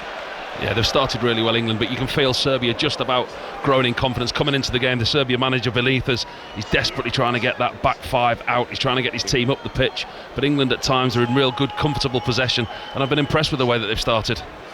I think Thomas Tuchel, Paul, will be as well, because the England players have carried out his exact wish, which was to try to control the crowd by keeping the ball, and for that they have been very, very dominant for the first quarter of this game. It is 0-0. Serbia against England, a World Cup qualifier. You're listening to BBC Radio 5 Live. We're also on the BBC Sounds app. England are in all white. They're playing from right to left as Gordon makes a run forward, and Milinkovic will just hold him off as the goalkeeper. Petrovic of Bournemouth, of course, after signing that 5-year deal, picks it up for his 9th cap in the Serbian goal. But it's a different feel, I've got to say, to when you've been here in this stadium for a Champions League night. I was here 2018. Famous night, they beat Liverpool by 2-0. It was a frenzied atmosphere, I've got to say. It felt, in contrast, a lot more sedate, not much of not the same level of an edge with the national side, although when they do get behind their side, as they now come forward over on that far side, they will raise their voices and can still create a real racket inside this bowl-like arena that holds just under 52,000, but as John has already said, 8,000 empty seats, a partial closure in the end next to the England fans away towards our right-hand side. As now here is Rice coming forward, and he just slows his run as he passes the ball in towards Harry Kane, the captain, who drops off into the centre circle. Gordon is in a central area, lays it out towards James, forward now to Madueke on the front foot. Madueke with a cross on the run, headed up by Milinkovic. Gordon is there, and then the ball is hooked goalwards, and it goes off target and out for a goal kick. So we'll get an update in that game at Swansea with Molly Stevens watching Wales-Canada. Yeah, it's been a lively first 20 minutes or so, Ian. Things have settled a little bit more here now, though. Some good chances for Wales. Daniel James found space in the penalty area, but the Canada keeper was so close to save it. And another one where James crossed for David Brooks, but he missed the volley. For now, it's goalless. Thank you, Molly. Commentary of that continues on Sports Extra. You can find that through the BBC Sounds app. And don't forget, more live football this weekend as the Premier League returns. Everton, Aston Villa at 3. The usual goal service. Newcastle Wolves will be on Sports Extra, to be followed by West Ham against Tottenham at 5:30. And then on Sunday, Burnley against the leaders and the champions Liverpool, of course, at 2. And the Manchester derby, City against United, at 4:30. That's our weekend offering as Gordon into the penalty area shoots. Pushed away forcefully by Petrovic. It was around head height, as I think Zivkovic has gone down, and that'll be a free kick to Serbia. It was a direct strike right at the goalkeeper, Paul. First real opportunity that England have had, first clear sight of goal for all the pressure, for the pressing that they've done excellently well. It was Anthony Gordon this time cutting in off the left-hand side, as you would expect him to, just opened up in front of him, and he got a decent strike on the ball, but unfortunately for him and England it was straight at Petrovic. Easy one for the goalkeeper, but he made it look difficult, just put 2 palms on it, pushed it 25 yards away. They've gone over 8 hours without conceding at home, have Serbia. You know, they have gone 2 years since they last tasted defeat, September 23 against Hungary. France 0, Iceland 1 is the latest score, and Albania are leading Latvia by 1-0 in England's Group K. And Albania only 2 points behind Serbia, and they meet here next month, and that's why the Serbian FA have been quite fearful really about fan behaviour, and they really have gone to great lengths to talk about making sure everybody is on their best behaviour, no more transgressions that we've seen in the past. Talk about that partial closure, because they are fearful that the game against Albania would then be played behind closed doors, and that's why there have been several messages and statements issued by all sorts of high-ranking officials in the Serbian FA to the supporters ahead of this game, as England get a free kick for a push on Gordon. Well, thankfully we've had no incidents thus far in the game, but there is a pest in the crowd somewhere with a whistle, and you keep hearing it every time that they think that Serbia should have a free kick. There's a real loud blast on a whistle from somewhere in the crowd, and it has affected the players on a number of occasions.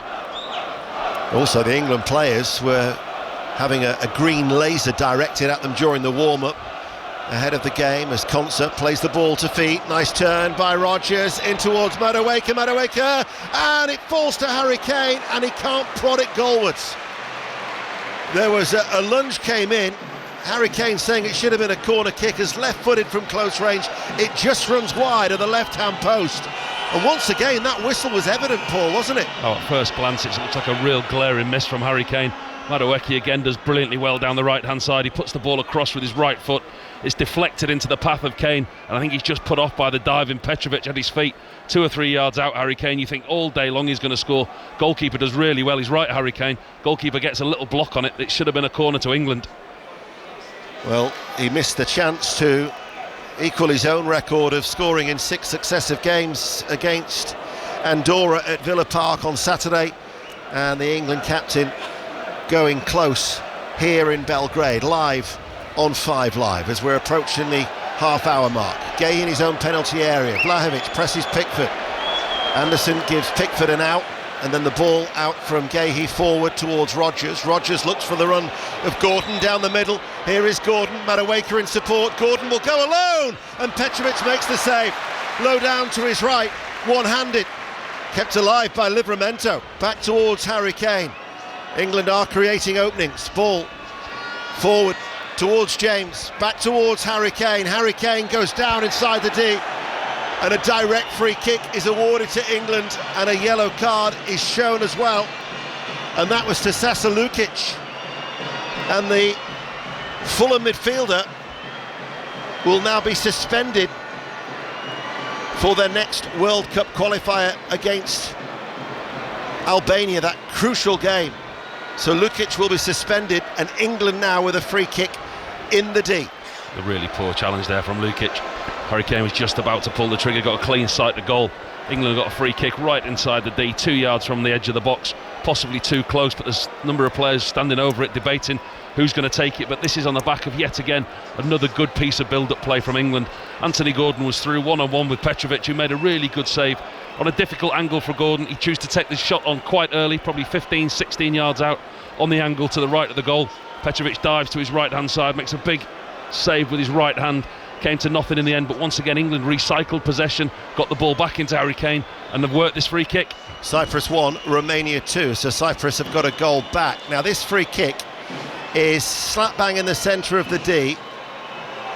Must be awkward for the goalkeeper, because you've got James, if he wants to go with his right foot, Madueke potentially with his left, and he's not going to get much of a sight of this, because every Serbian royal blue shirt is back in their penalty area. You can't see. In this situation as a goalkeeper, you really are struggling to see. You've got to pick a gap through shirts, through 2 players, try and put your end man in the wall, trying to give it half an inch to see. Really difficult position for a goalkeeper. England have got their own little wall of 3 inside the penalty area. Konsa's going to join on that as well. In fact, no, he's just having a word in the ear of Harry Kane. So expect Harry Kane to move away. Either Reece James or Madueke. 0-0, 5 Live in Belgrade. It's James, fires it in, might fall towards Harry Kane. England are appealing for a penalty. That, of course, will be looked at by VAR.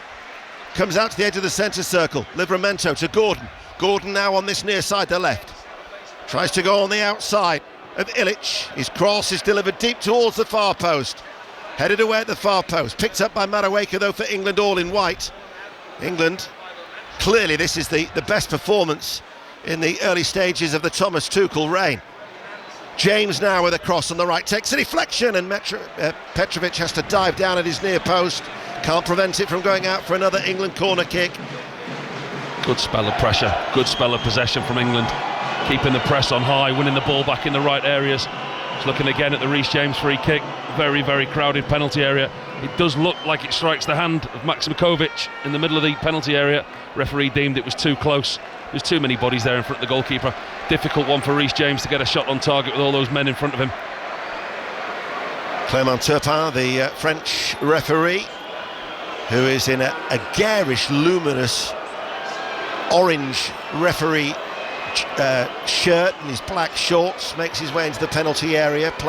So VAR has clearly had a look at that penalty appeal for England and has dismissed it. Corner kick to be taken on that far side, the right. It will be an outswinger from Declan Rice. Serbia have every blue shirt back. In it comes now, and the goal is headed, and there is Harry Kane, the England captain, with a header that clipped the inside of the left-hand post. And Harry Kane, yet again, England's captain, with the opening goal, and it's a goal that is thoroughly deserved. Serbia 0, England 1. Harry Kane, 12 minutes before half-time. And it's been coming. They've been banging on the door of England. Played extremely well. Really impressed with the way that England have approached this game. And it come from a set play over on the far side. It's an out-swinging corner from Declan Rice.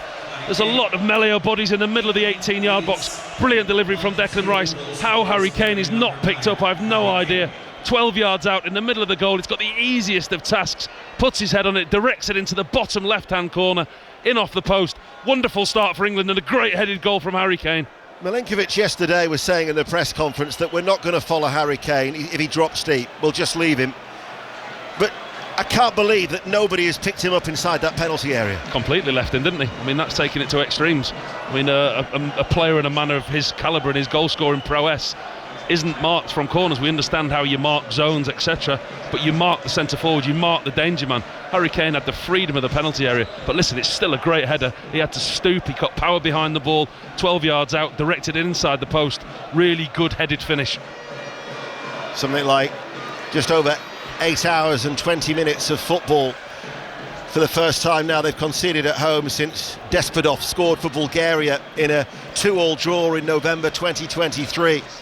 And they've had some notable results during that period as well. In the Nations League, in the top league, incidentally, they held Denmark and Spain to goalless draws at home. They beat Switzerland 2-0. So some good opposition have come to Serbia and have not been able to breach that Serbian back line. But England have played well. They've dominated. And from a set piece, Harry Kane, with what is his 65th goal in his 81st game as England's captain. He took it really well as well, didn't he? Just looking at the replays again, his movement was minimal in the 18-yard box. He didn't have to do a lot. It was a really, really good delivery from Declan Rice. Had pace, it had bend on it, found the England skipper. Good header, tucked it away inside the left-hand post. And no more than England deserved because they have been the better team. So that's his record as a captain, but it's 74 goals now in 109 as the ball is flicked forward by Rodgers and Madueke with acceleration into the penalty area. What a goal by Noni Madueke! It's his first for his country, and he will remember that for many a year because he latched onto the flick by Rodgers. He attacked the Serbian defence with pace and a nonchalant finish, and England have scored 2 goals in no time. Serbia 0, England 2. And the England manager up and down the touchline underneath us. He's absolutely delighted, and rightly so. Once again, it's a quick change over a possession. It's Morgan Rodgers in the middle of the park. It's a deft touch round the corner, outside of his right boot, into the path of the on-rushing Madueke, who, by the way, has still got a lot to do. He cuts in on his left foot, he runs in front of the defender, so he knows that he can't be touched. Goalkeeper Petrovic comes rushing out to close the angle down, and it's such a cool finish from Madueke. Just lifts it over the on-rushing goalkeeper, and this is better from England. This is what we've wanted to see. A really good performance. They did say, didn't they, yesterday, that because we might see a true version of ourselves. You know, they've been criticised, it's been underwhelming, but they are certainly putting in an excellent performance. I can see that green laser pen being directed once again at some of the England players on the pitch as it was flashing away on that left-hand side. But 2 goals in rapid-fire time, and England in full control. He's been a real threat, Madueke, ever since the game started down that right-hand side. And it was Morgan Rogers. He's on a number of occasions he's put Anthony Gordon in twice, and it was the same type of touch from him, the outside of his right boot, the tiniest of touches that took the midfielder out of play. Madueke rushed onto it, and it was a really, really good finish. Erling Haaland is on the score sheet again as Norway now lead Moldova by 3-0.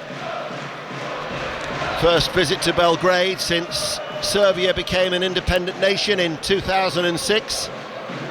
Their last visit 38 years ago actually produced England's first ever win in Belgrade in 6 attempts. Peter Beardsley, John Barnes, Brian Robson and Tony Adams were on the score sheet in a handsome 4-1 win. And England leading 2-0 with 7 minutes to go to half-time, live on 5 Live. And Serbia haven't really posed much of a danger to Jordan Pickford as Portugal have equalised. Hungary 1, Portugal 1. Bernardo Silva has got that goal. Earlier in Group F, Armenia beat the Republic of Ireland by 2-1. Ball clipped in by Vlahovic on this near side, the right, and it goes straight through towards Jordan Pickford. Once again, that laser pen is just flashing at the feet of Jordan Pickford, all in yellow, as he bides his time. You might recall in the opening game at Euro 2024, Serbia wore red.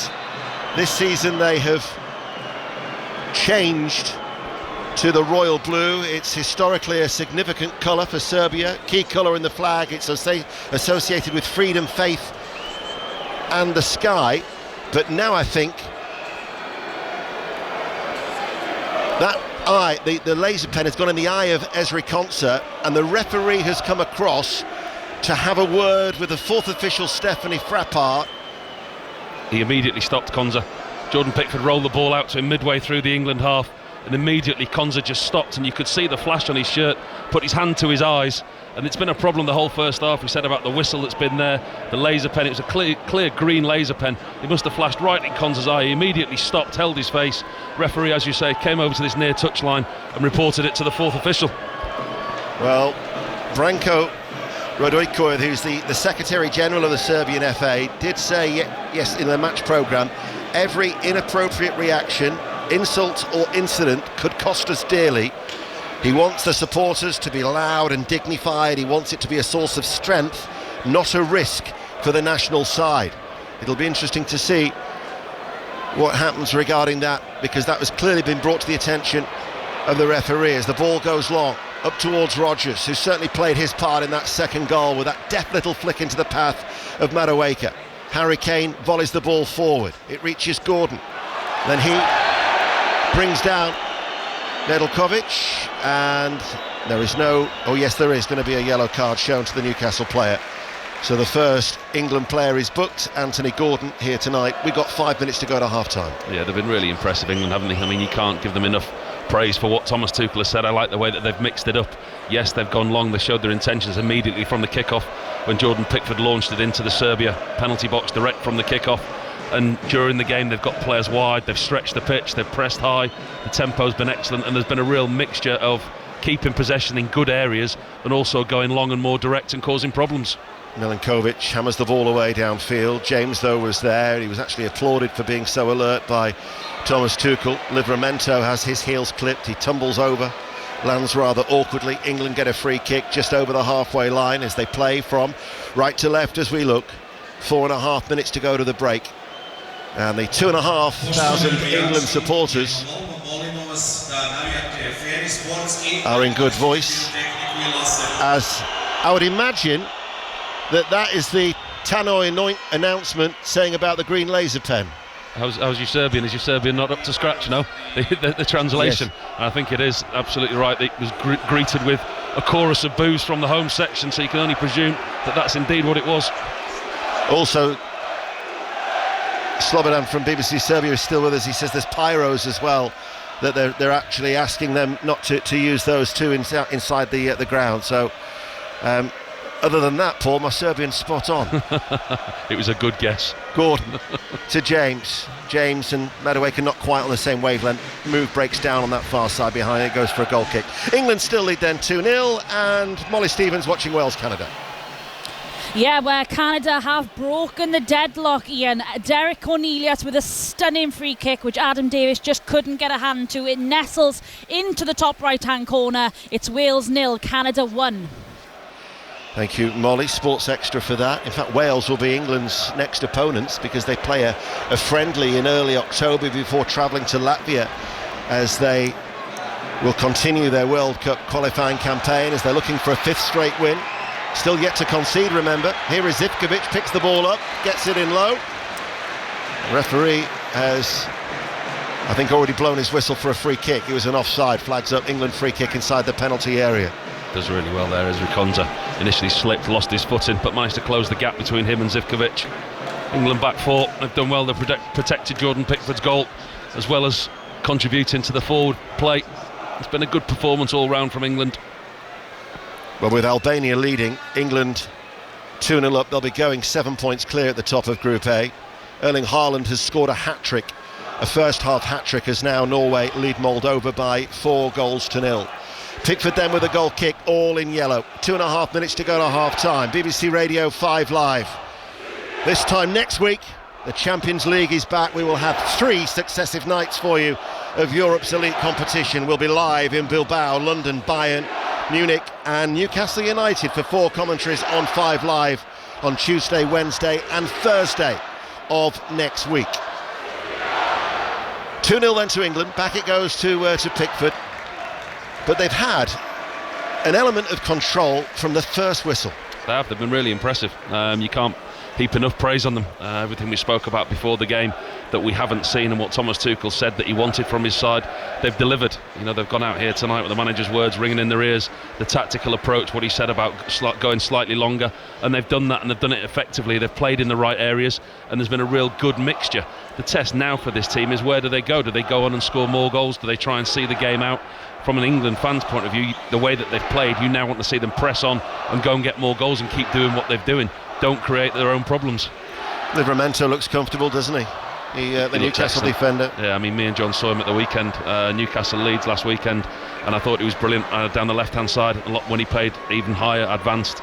Newcastle had like a hybrid back 4, back 5, and Livramento was the one that was allowed to push on. And obviously with Lewis Skelly not being on the plane and not making the squad, it's an opportunity for Livramento this evening. Only his second start, just his 3rd cap for Tino Livramento. Rice slows it down. Anderson, Harry Kane again drops off. Konsa will play the ball across to Gahey, playing on the left-hand side of that central defensive partnership with Ezri Konsa, one of 4 changes that Thomas Tuchel made inside the last 60 seconds of normal time. And England, through a Harry Kane header and Noddy Madueke's first goal for England, are leading by 2-0. As almost coming to a standstill is Konsa, just plays the ball out towards Declan Rice. James is ahead of him, and then that ball has been stubbed wide by Reece James. It'll go out for a Serbia throw. With the exception of possibly an Anderson mistake, it has been almost error-free from England. The only time that England have looked in any danger was through their own doing. As you say, Anderson giving away possession of the dangerous area, a couple of sloppy misplaced passes, but other than that, it has been an error-free performance. And Rice charging through the midfield, pressing as the ball goes back towards Jordi Petrovic, the Bournemouth goalkeeper. 1 minute of added on time that we are being played now for that additional period here in Belgrade. And England will be going in at half-time by 2-0. And when they took the lead against Senegal in June, and it's the only defeat in 47 games where they've scored first and lost, going all the way back to 2019. And it's a rout in Norway. Norway 5, Moldova 0. Martin Ødegaard in injury time has got that latest goal. Milinkovic of Nottingham Forest, the Serbian captain, coming forward, carrying the ball into the England half. Zivkovic is able to turn along the ground. This is Vlahovic. Can he get the shot away? He can.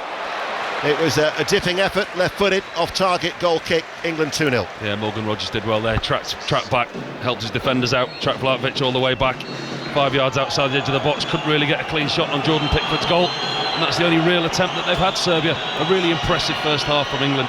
And that was the last bit of action as well, because that Vlahovic effort, there was no time to take the goal kick. The half-time whistle has sounded, and England are taking a significant stride towards the World Cup next summer, because for what was billed as the toughest test in Group K, well, they are making it look very, very comfortable indeed, because a goal from Harry Kane followed up by Madueke's shot on the run, and England will head back down that long tunnel, all 240 metres of it, in a very, very good place indeed.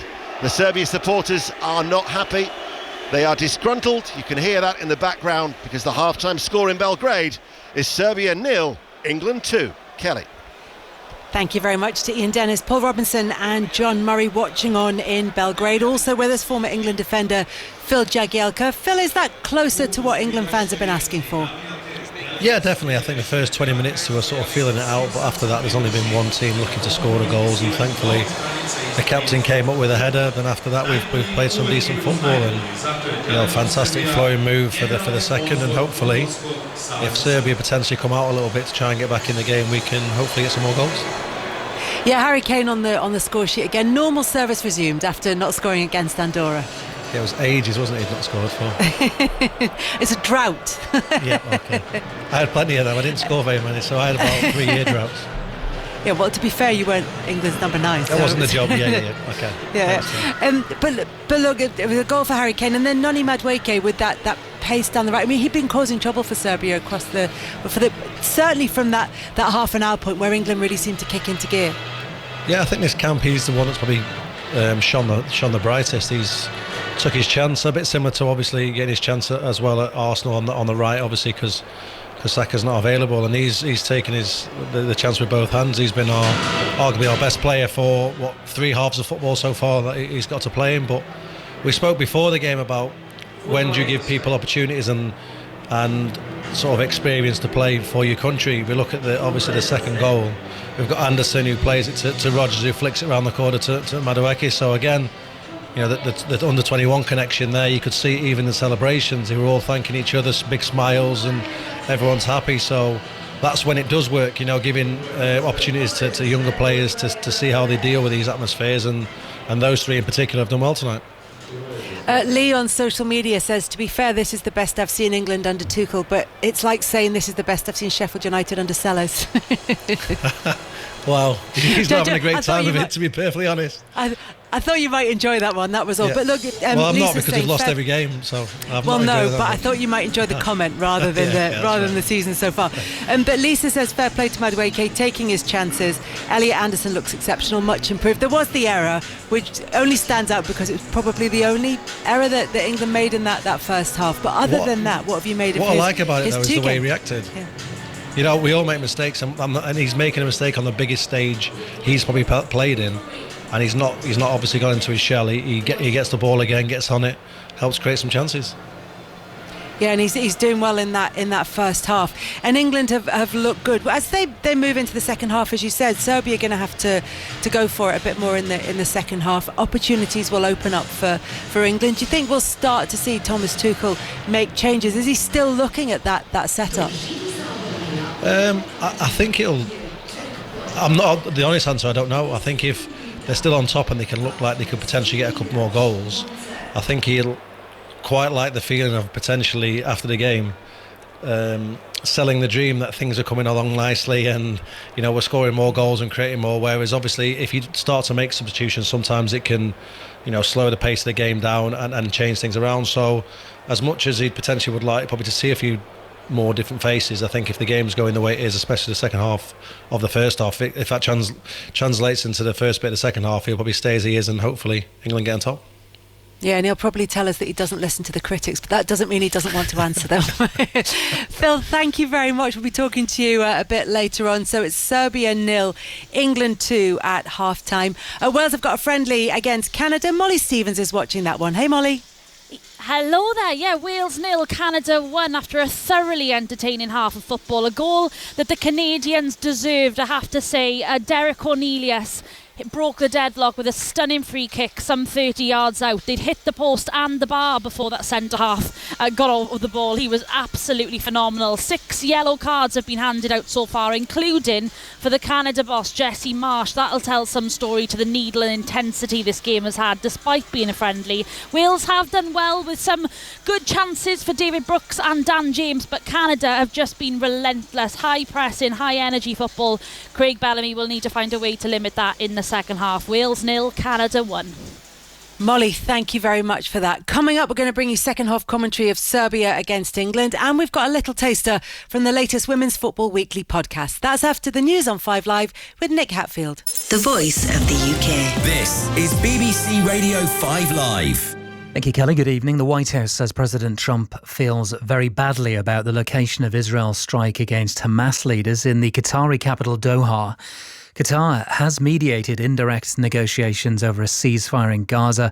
Hamas says 6 people were killed in the attack, and Qatar has called it a blatant violation of international law. The White House press secretary Caroline Leavitt spoke earlier. Unilaterally bombing inside Qatar, a sovereign nation and close ally of the United States that is working very hard and bravely taking risks with us to broker peace, does not advance Israel or America's goals. However, eliminating Hamas, who have profited off the misery of those living in Gaza, is a worthy goal. Well, Israel says it conducted a precise strike, and those targeted are directly responsible for the October 7th attacks. Nicholas Hopton is a former UK ambassador to Qatar. It raises a lot of questions, not least what this means for the future of the negotiations, if there is no longer a Hamas leadership with which to negotiate. It also raises large questions about what this means for the Gulf in general, but particularly for Qatar, who is allied closely with the United States, with Britain and France. Sir Keir Starmer is to hold talks with the Israeli President Isaac Herzog in Downing Street tomorrow. Number 10 says the Prime Minister will raise the situation in Gaza. Elsewhere, 6 Labour MPs have put themselves forward to become the party's next deputy leader. They include the former Cabinet Minister Lucy Powell, the Communities Minister Alison McGovern and the Education Secretary Bridget Phillipson. A 57-year-old man's been arrested after tear gas was brought into Heathrow Airport. The incident saw Terminal 4 evacuated yesterday evening. And the former MasterChef presenter Greg Wallace is taking legal action against the BBC over a data protection claim. The case has been filed at the High Court. Greg Wallace was sacked in July after a report upheld more than 40 allegations about his conduct on MasterChef, after which he said none of the serious allegations were upheld, but that he was also deeply sorry for any distress caused. I was the only woman who's ever been charged with gangland murder in British history. This is the story of Britain's most notorious female gangster, the Black Widow. She's like a Black Widow spider, because every bloke she's ever had dealings with is either dead or in prison. It's a tale of love and retribution. She has delivered the fatal shot. Told by those who were there. Literally is one of those stories that can only be true, because if you made it up, nobody would believe it. Gangster, the story of the Black Widow. Listen first on BBC Sounds. This is 5 Live Sports with Kelly Cates. Listen on BBC Sounds. It's Serbia 0, England 2 at half-time in Belgrade. We'll be back there for that World Cup qualifier. The second half due to get underway in just a few minutes' time. In the meantime, there's a couple of cricket lines to bring you. England captain Ben Stokes is back in training with Durham. Their head coach Ryan Campbell says he's confident that Stokes will be fit to play in the Ashes. Sam Curran has been recalled to England's T20 side for the first match of the series against South Africa in Cardiff tomorrow. It's the first time the all-rounder will feature under head coach Brendan McCullum. His last appearance was in November 2024. TMS will bring you live ball-by-ball commentary on Sports Extra from 6:15. The latest Women's Football Weekly podcast is out now on its brand new feed. So let's hear Ben Haynes, Ellen White and Tom Gary talking about Arsenal's 4-1 win over newly promoted London City Lionesses. They brought on Caitlin Ford, Stina Blackstenius, Frida Marnham and Beth Mead. And they would probably get into, I would say, a lot of WSL teams starting 11.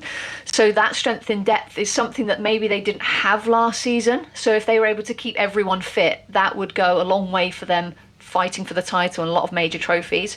But yeah, you've got to give credit to Beth Mead. Obviously, she would have been disappointed not to have started the game, but showing her mentality to come on and have 2 assists in 2 minutes, her impact, her professionalism, and obviously her quality as well. Because both of those goals, she could have gone herself actually and had a strike, maybe could have scored, but she did quite a lot of chopping, and then just some lovely crosses into the ball, especially the kind of dinked one back post to Freedom Adams' header. But yeah, credit to her with her mentality, also showcasing that she is a key player for Arsenal, and like you say, quieting those rumours that she is going to leave, because she does love Arsenal.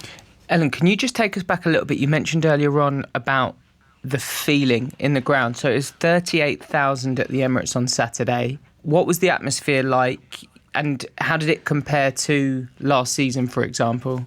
Yeah, I thought the atmosphere was great. I think they told everyone to get in their seats because they were doing a kind of farewell to Leah Volti. And then Leah Williamson walked out with the European trophy, Champions League trophy, and that really got the place kind of rocking.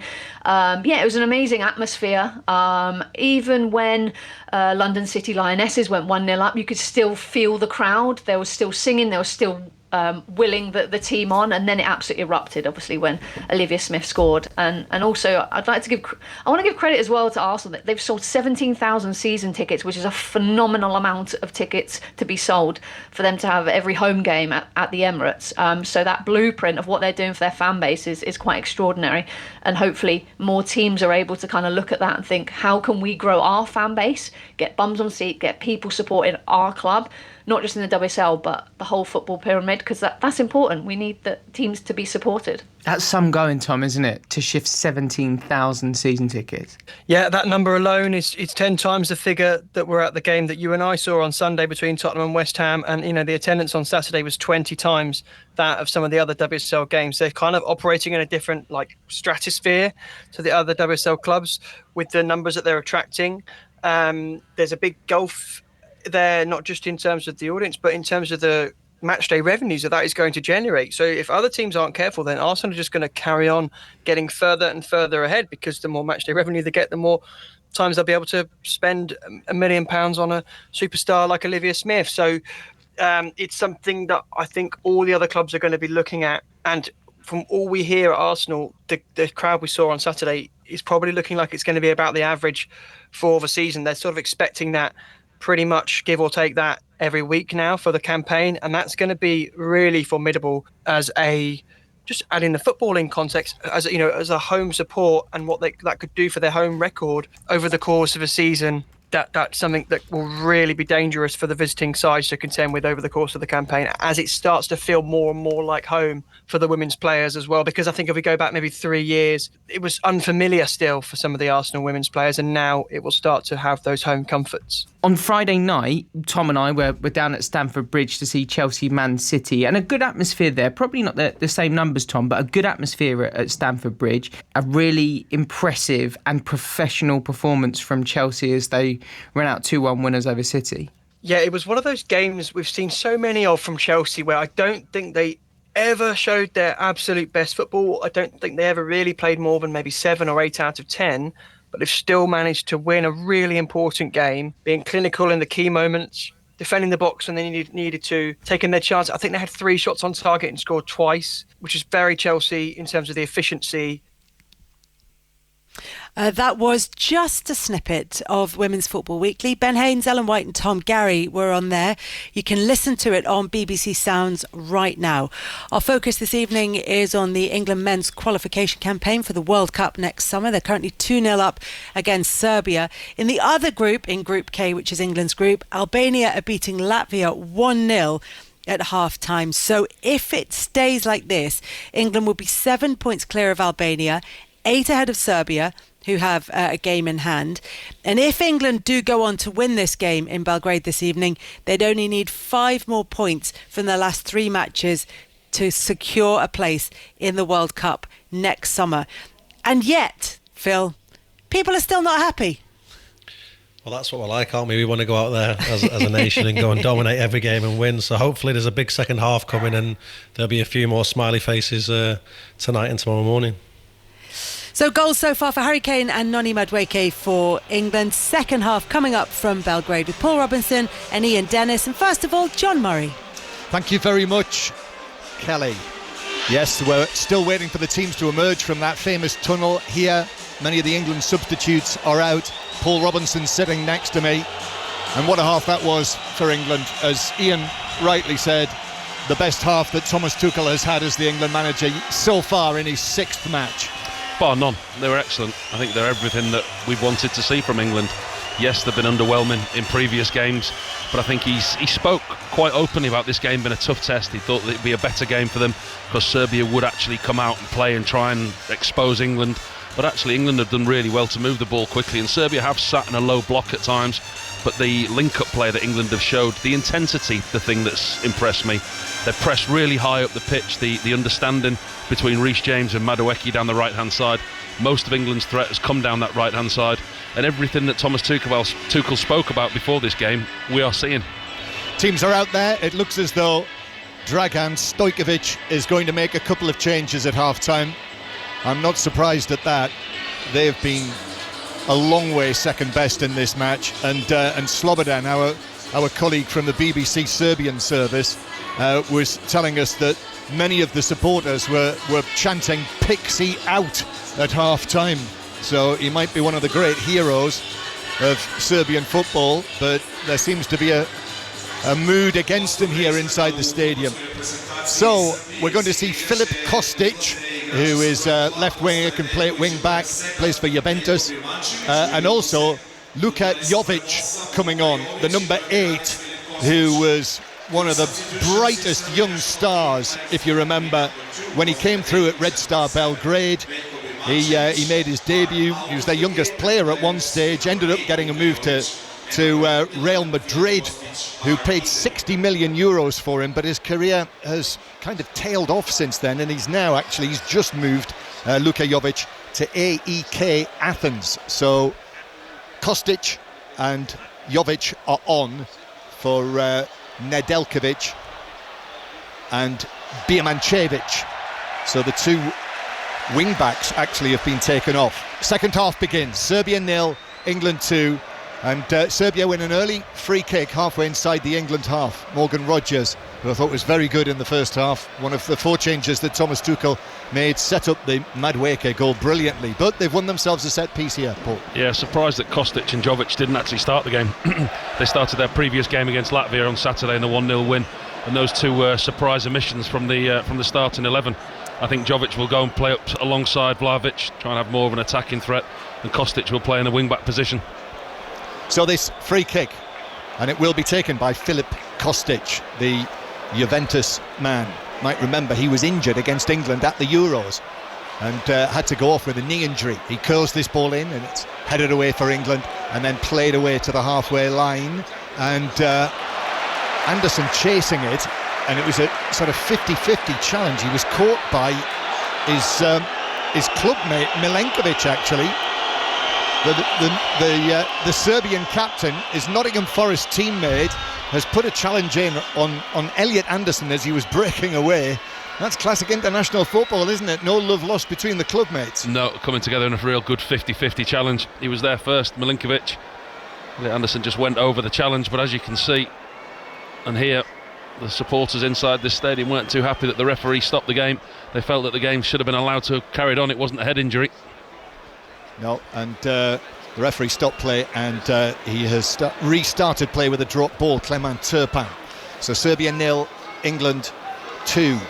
So the changes being made by Dragan Stojkovic means that the Serbia team, and they've got the ball at the back just at the moment, playing it long to the halfway line, and now Mark Gay is having to Ezri Konsa has to stand up strongly there under the challenge, and he's able to come out with the ball and give it to Elliot Anderson. So Petrovic is the goalkeeper, has been beaten twice, the Bournemouth man, and the second of them by his former Chelsea teammate Noni Madueke, as Serbia looking to improve their efforts in the second half. This is better from them. Ilic, though, he's challenged by Livramento. Good challenge, it leaves Ilic on the ground, and England look to play it out from the back, although they've lost possession in the left full-back position. Ball comes into the middle, but Mark Gay is there to stretch forward and head it. Livramento takes it down. He passes it forward to Harry Kane, who drives a long pass, which is asking a lot of Noni Madueke. He's going to do well to reach this. He does reach it, actually. Defender goes there with him, and the two of them, Pavlovic in the end is able to get to the ball, out physical Madueke, and wins a throw-in for Serbia halfway inside his own half. Yes, so the Serbia team, Petrovic in goal, Irakovic, Milenkovic and Pavlovic are the three central defenders. Zivkovic now as the right wing back as England attack with Madueke. Rodgers ball across, Rice in the D, controls and shoots wide. A sort of bubbling shot, a bouncing shot that he pulled wide of the left post as he looked at it. Yeah, good opportunity for Declan Rice there early in this second half. Again, it's England's threat down this right-hand side. Madueke works the ball into Rodgers, who in turn finds Declan Rice. He's got all the time in the world on the edge of the box. He's able to get the ball out of his feet, and he just drags the shot wide. He's disappointed. So Serbia with the goal kick. As I say, Zivkovic now the right wing back. Ilic, Lukic of Fulham and Maksimovic in the central area. Substitute Kostic on the left, and then Jovic and Vlahovic. Alexander Mitrovic remains on the bench. And the England team, if you weren't listening earlier, the England team that Thomas Tuchel picked tonight, 4 changes from Saturday. So Pickford in goal, James, Konza, Gay and Livramento.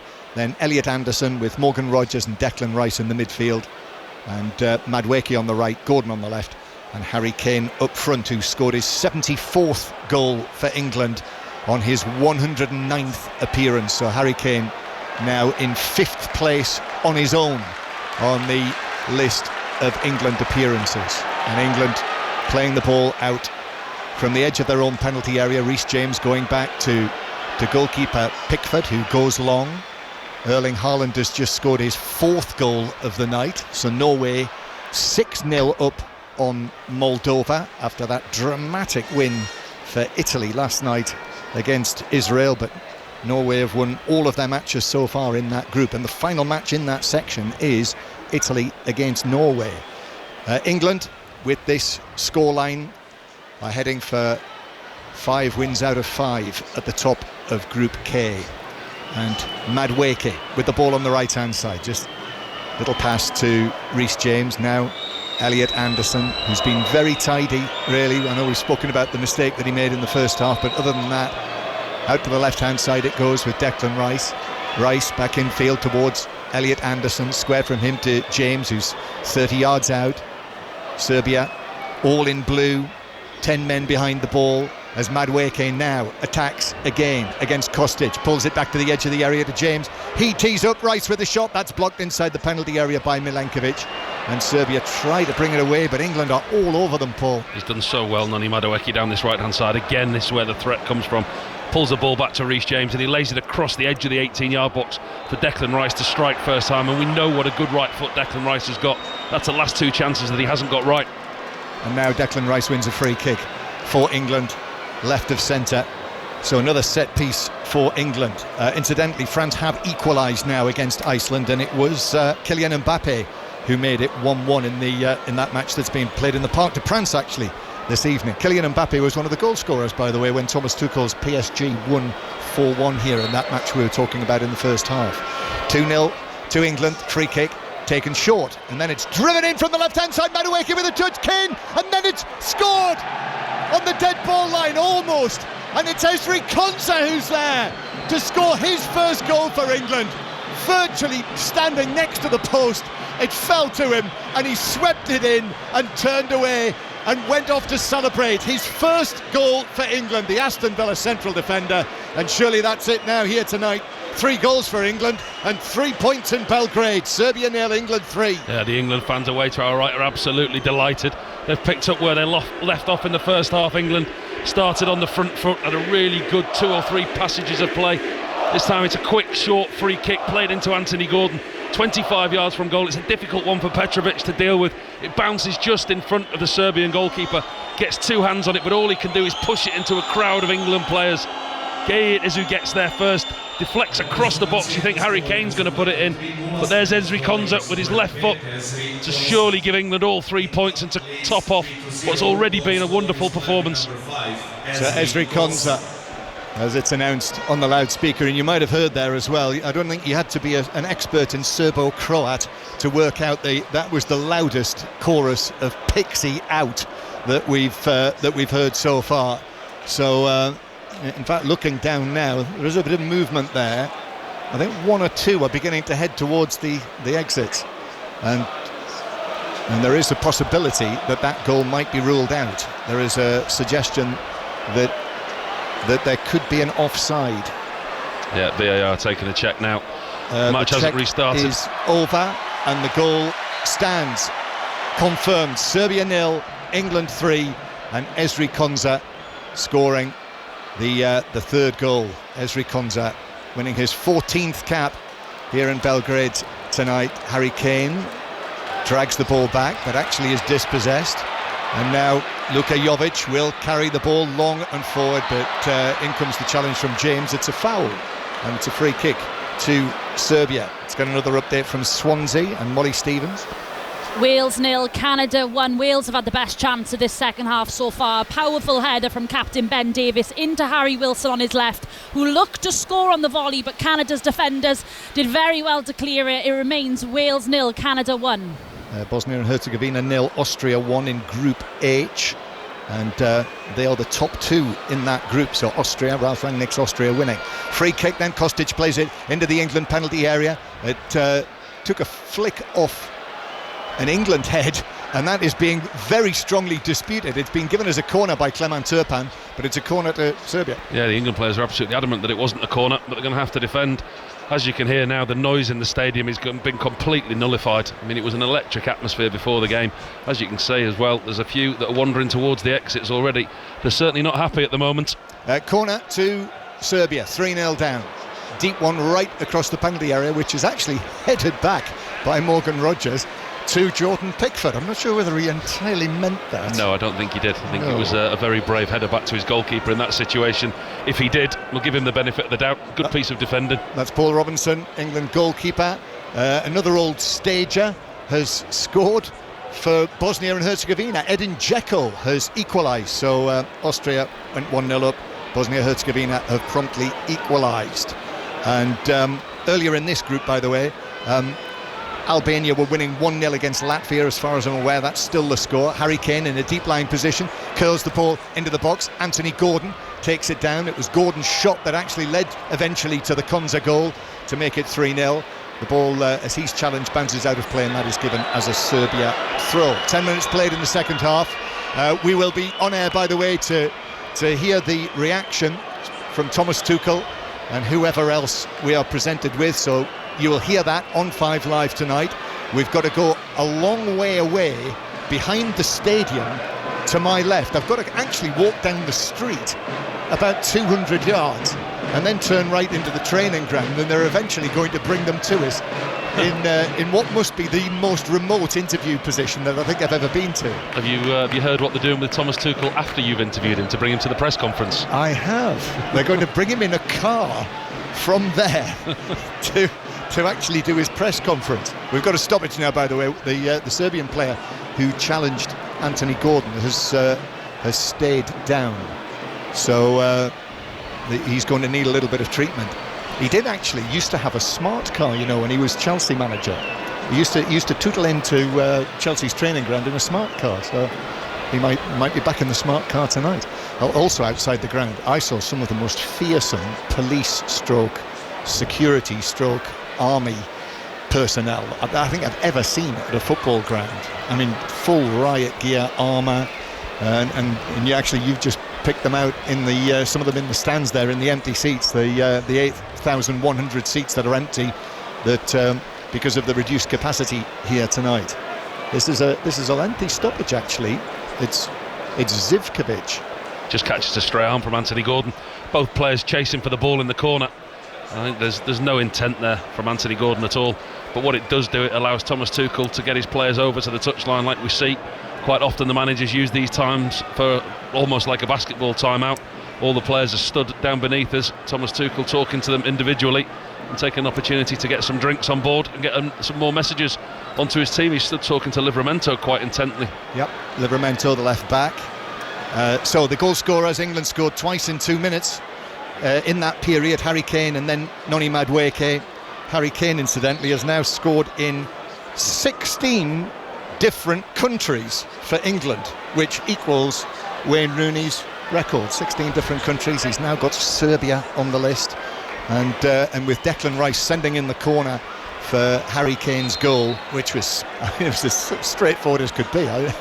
I'm not sure Harry Kane will rarely have had as much space from a corner to head in as he did for that goal. Incredible how he wasn't marked, but I mean, it was a really good delivery from Declan Rice. But Kane still had a lot to do, didn't he, when the ball got to him? I mean, he's 12 yards out, he's kind of had to stoop and direct the header. Really good, powerful, low header. And Declan Rice, that's now 3 goals and 5 assists in his last 13 England appearances. Zivkovic has received his treatment, and he's able to come back onto the field. Serbia are breaking forward. There's a collision, 2 players clashing off the ball on the edge of the box as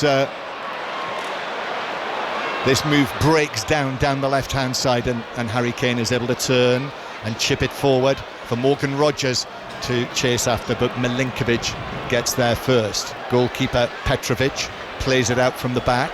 Portugal, who were 1-0 down, are now winning 2-1 in Budapest against Hungary, and Cristiano Ronaldo has scored yet another goal. What did we say the other day? 140 international goals. I think that's now 141 that he's scored. Harry Kane's got a little way to go to catch up with him, but Kane has now scored 5 goals under Thomas Tuchel, and 4 goals in this group. So England with the ball at the back. Long pass from Pickford as Serbia are able to take up possession inside their own half. Lots of England substitutes milling around down there, Paul, who would, in these circumstances, 3-0, and suddenly the Serbian fans come to life in the stadium. Looking over the top of our balcony here, everyone bouncing up and down. So someone's managed to get them going. It is Lukic of Fulham who plays the ball through the middle to Vlahovic. That's cleared away for England. Actually, the offside flag is up, and free kick to England. Yeah, Thomas Tuchel's got his substitutes out warming up. We've seen 2 changes already from the Serbian manager, just about to make his 3rd substitution. But as you say, you look at the quality that England have at Thomas Tuchel's disposal on the bench. The likes of Eze, Rashford, as we know, started the last game. Morgan Gibbs-White will think he was unlucky not to start the game tonight. For saying that, Morgan Rogers has taken his opportunity this far. Maybe Ollie Watkins, Jared Bowen. He won't be comfortable at 3-0, Thomas Tuchel. Before we see a raft of changes, I think he'd want another one ideally, but I do suspect just after the hour mark we may see a couple. Dragan Stojkovic has taken off Ivan Ilic from the midfield, and he has brought on Lazar Samardzic of Atalanta for his 22nd cap, the number 20. Serbia 0, England 3. Still waiting for that first change from Thomas Tuchel, who's in the same outfit that he was wearing at Villa Park on the touchline on Saturday night, that all black, and he is just sending 1 or 2 signals out there as England are defending in the right back position with Mark Gay, who's holding off Vlahovic, and then Elliot Anderson calmly plays it across his 6-yard box. Pickford plays it out to Harry Kane, who goes for one of those early Harry Kane passes, but Declan Rice is able to see the ball back into the heart of the England half to Elliot Anderson. Just under half an hour to play. Serbia 0, England 3.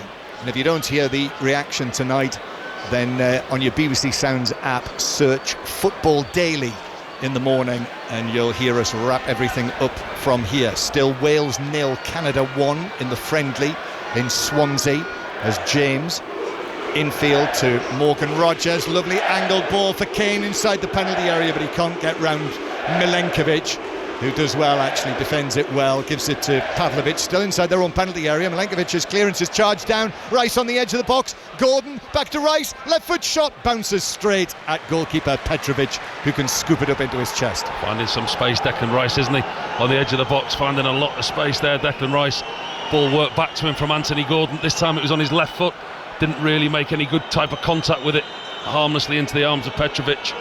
We're just seeing down to our left in the front rows of the stands there's a disturbance there, and quite a number of men in black shirts actually are in that section, and there's also some trouble on the far side of the ground as well. There's a section on the far side where an area of seats has been emptied, and that also is an area where there are a lot of men in black shirts, and it seems to have calmed down, but I don't know whether there was a point. It's almost as if there was an agreed point where suddenly that trouble breaks out on both sides of the ground. There's 2 or 3 pockets in the stadium where it's still clearly there's a lot of unrest.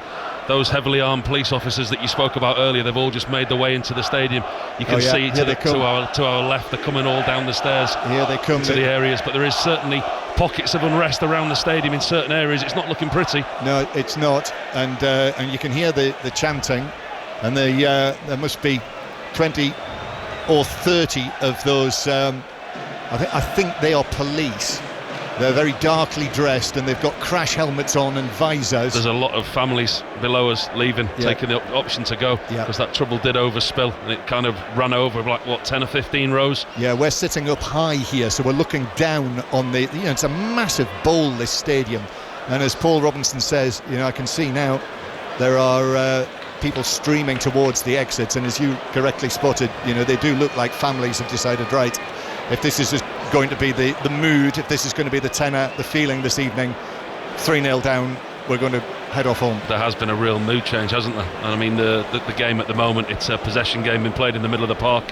Everyone in the stadium seems to be watching around to see what's going on, but certainly the section below us is emptying very, very quickly, as is the far side of the stadium. Yeah, and actually, while this is happening, the match seems to have affected the match, in that it's now very much being played, this little period here in between the penalty areas.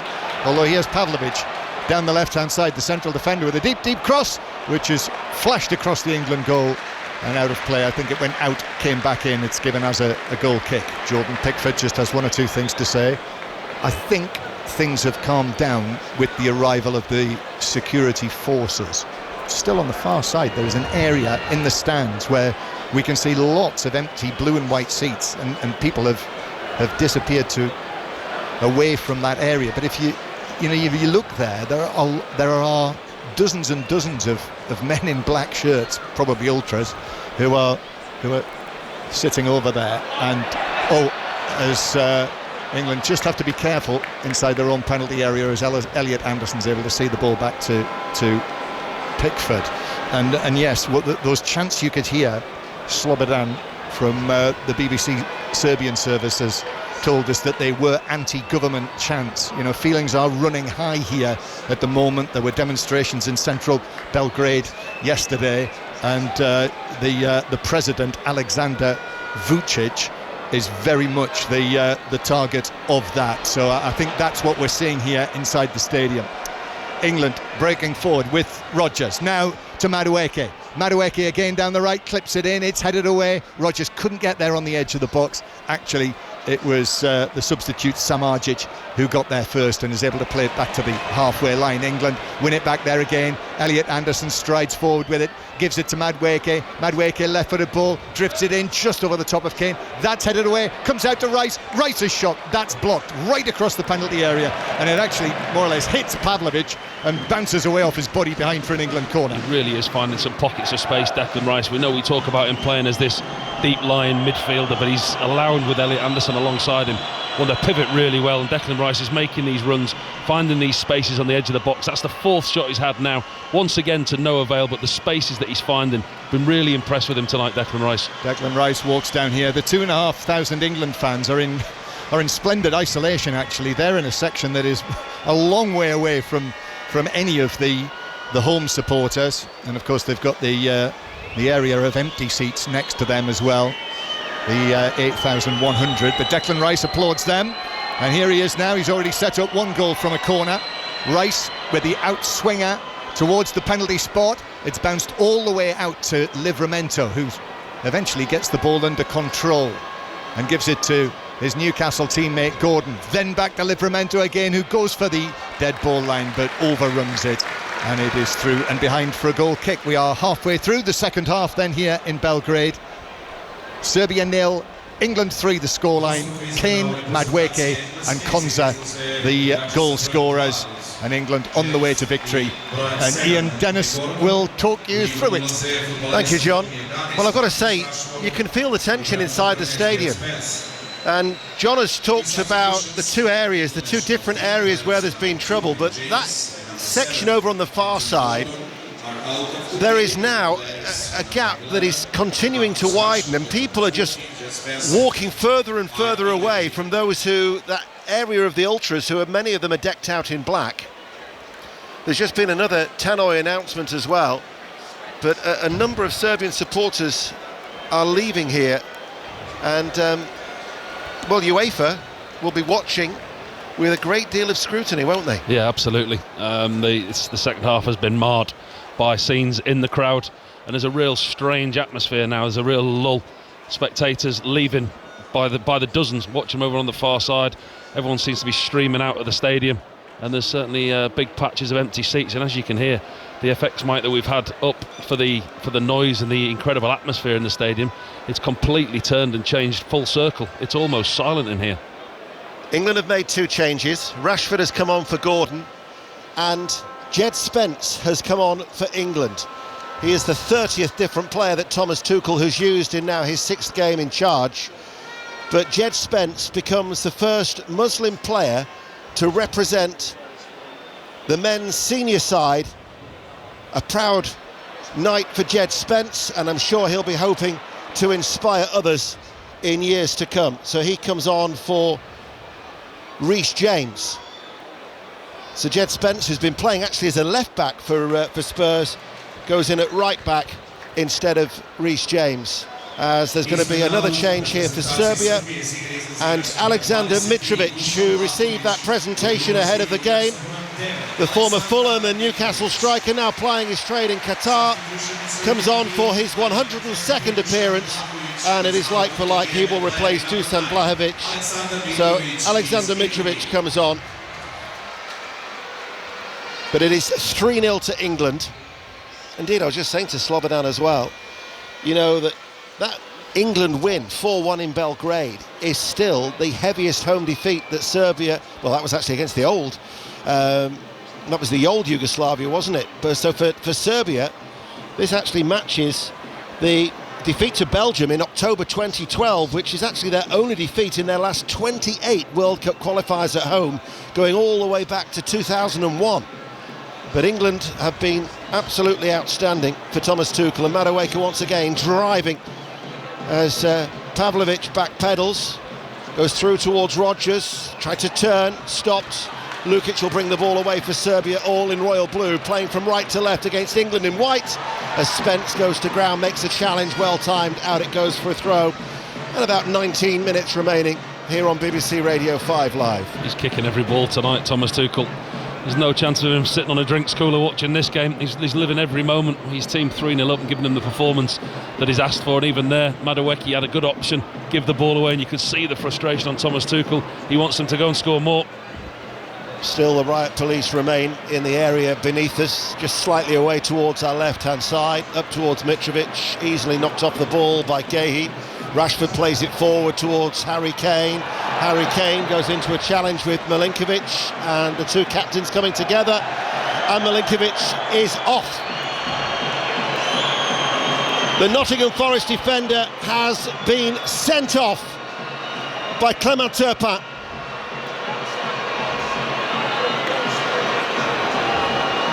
Milinkovic is protesting. He was the last line of defence, and it is a straight red. He must have still been about, 30 yards out from goal, but because he was making a direct run, Harry Kane, he wasn't running out towards the left-hand side. Because he was caught, Clement Turpin has shown him a red card. Yeah, it was the last man. Harry Kane was about to get round. Clumsy tackle by Milinkovic.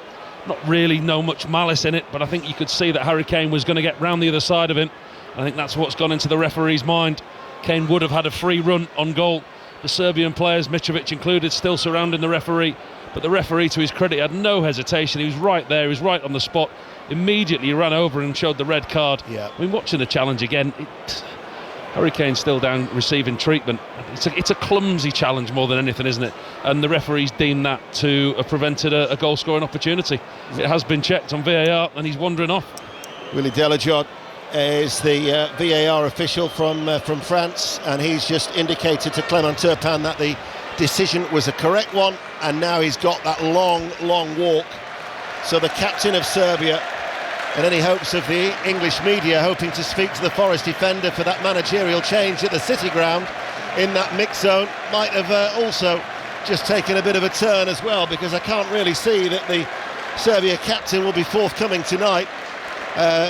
Pavlovic incidentally was booked as well for his protest. Moldova have got a goal back. Norway 7, Moldova 1. France 2, Iceland 1, and Bosnia 1, Austria 2, our latest scores. So for the next 16 minutes, they're going to have to see out this game with 10 men on what is a night that is proving to be rather costly in more ways than one. Bearing in mind that Sasa Lukic picked up a yellow card in the first half, he will now be suspended. Milinkovic will be suspended, and I'm sure as well that UEFA will take action for the trouble in the stands, bearing in mind that those warnings from the Serbian FA have not been heeded. As Rice with a free kick curls it in, Gehi is there, and England have got a fourth goal. Mark Gehi guides it in inside the 6-yard area. It is a comprehensive victory for England as they take a significant step towards the World Cup next summer. Toughest test in the group. Thomas Tuchel's side have passed it with flying colours. They lead 4-0. Statement made, benchmark set. Great performance from England. Again, it's such a simple free kick. He spoke about set plays and the importance of them. Declan Rice with an in-swinging free kick. Serbia all over the shop, just gone down to 10 men. Marking nowhere to be seen. Mark Gay's got the freedom of the 6-yard box. Lovely ball by Declan Rice over the top of everybody. Gay with the outside of his right boot beats Petrovic from close range. 4-0. What an excellent performance.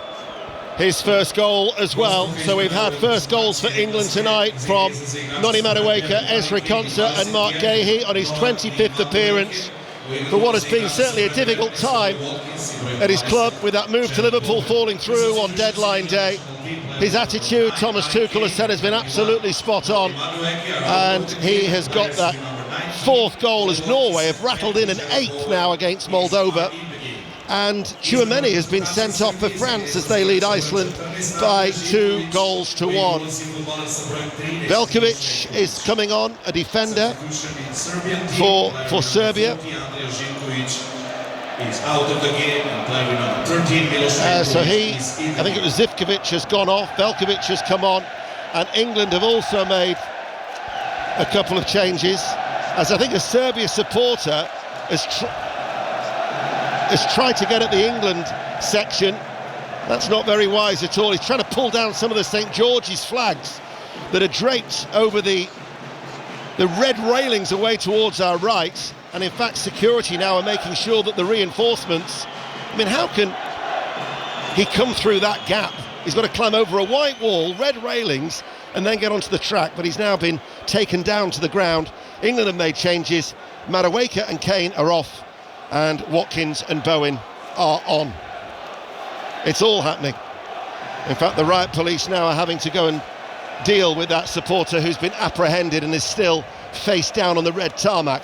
I'll tell you what, Ian, I'm glad you're here tonight, because I don't fancy this walk back to the hotel. I'm glad I've got you by my side. You on one side and John on the other. We'll be all right, won't we? I'm glad I've got you in the middle. In a rapidly emptying Rajko Mitic Stadium here, the home of Red Star since 1963. And I'm sure the Serbian FA will not at all be impressed with the conduct of some of their supporters as their little flick downfield by Bowen. Spence with the cross from the right-hand side. There's a slip there. It'll be picked up now by Bowen once again in a central area. Out towards Rashford. Links up well. Crosses the ball in towards the penalty area. And then it's swept away by Kostic. And it'll be a free kick to Serbia.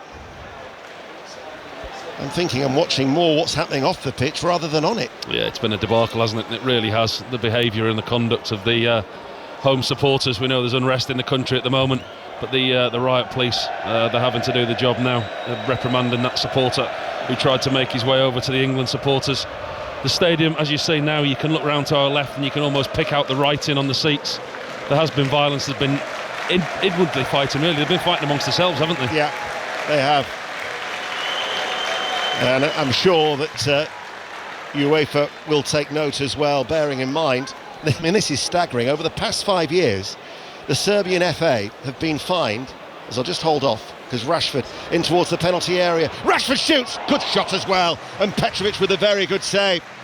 He opened up his body, hit it right-footed from just inside the area, central position. Petrovic, away to his left, made a tumbling save. Yeah, it's a smart save from Petrovic. This game's over. England are picking and choosing as and when they want to attack.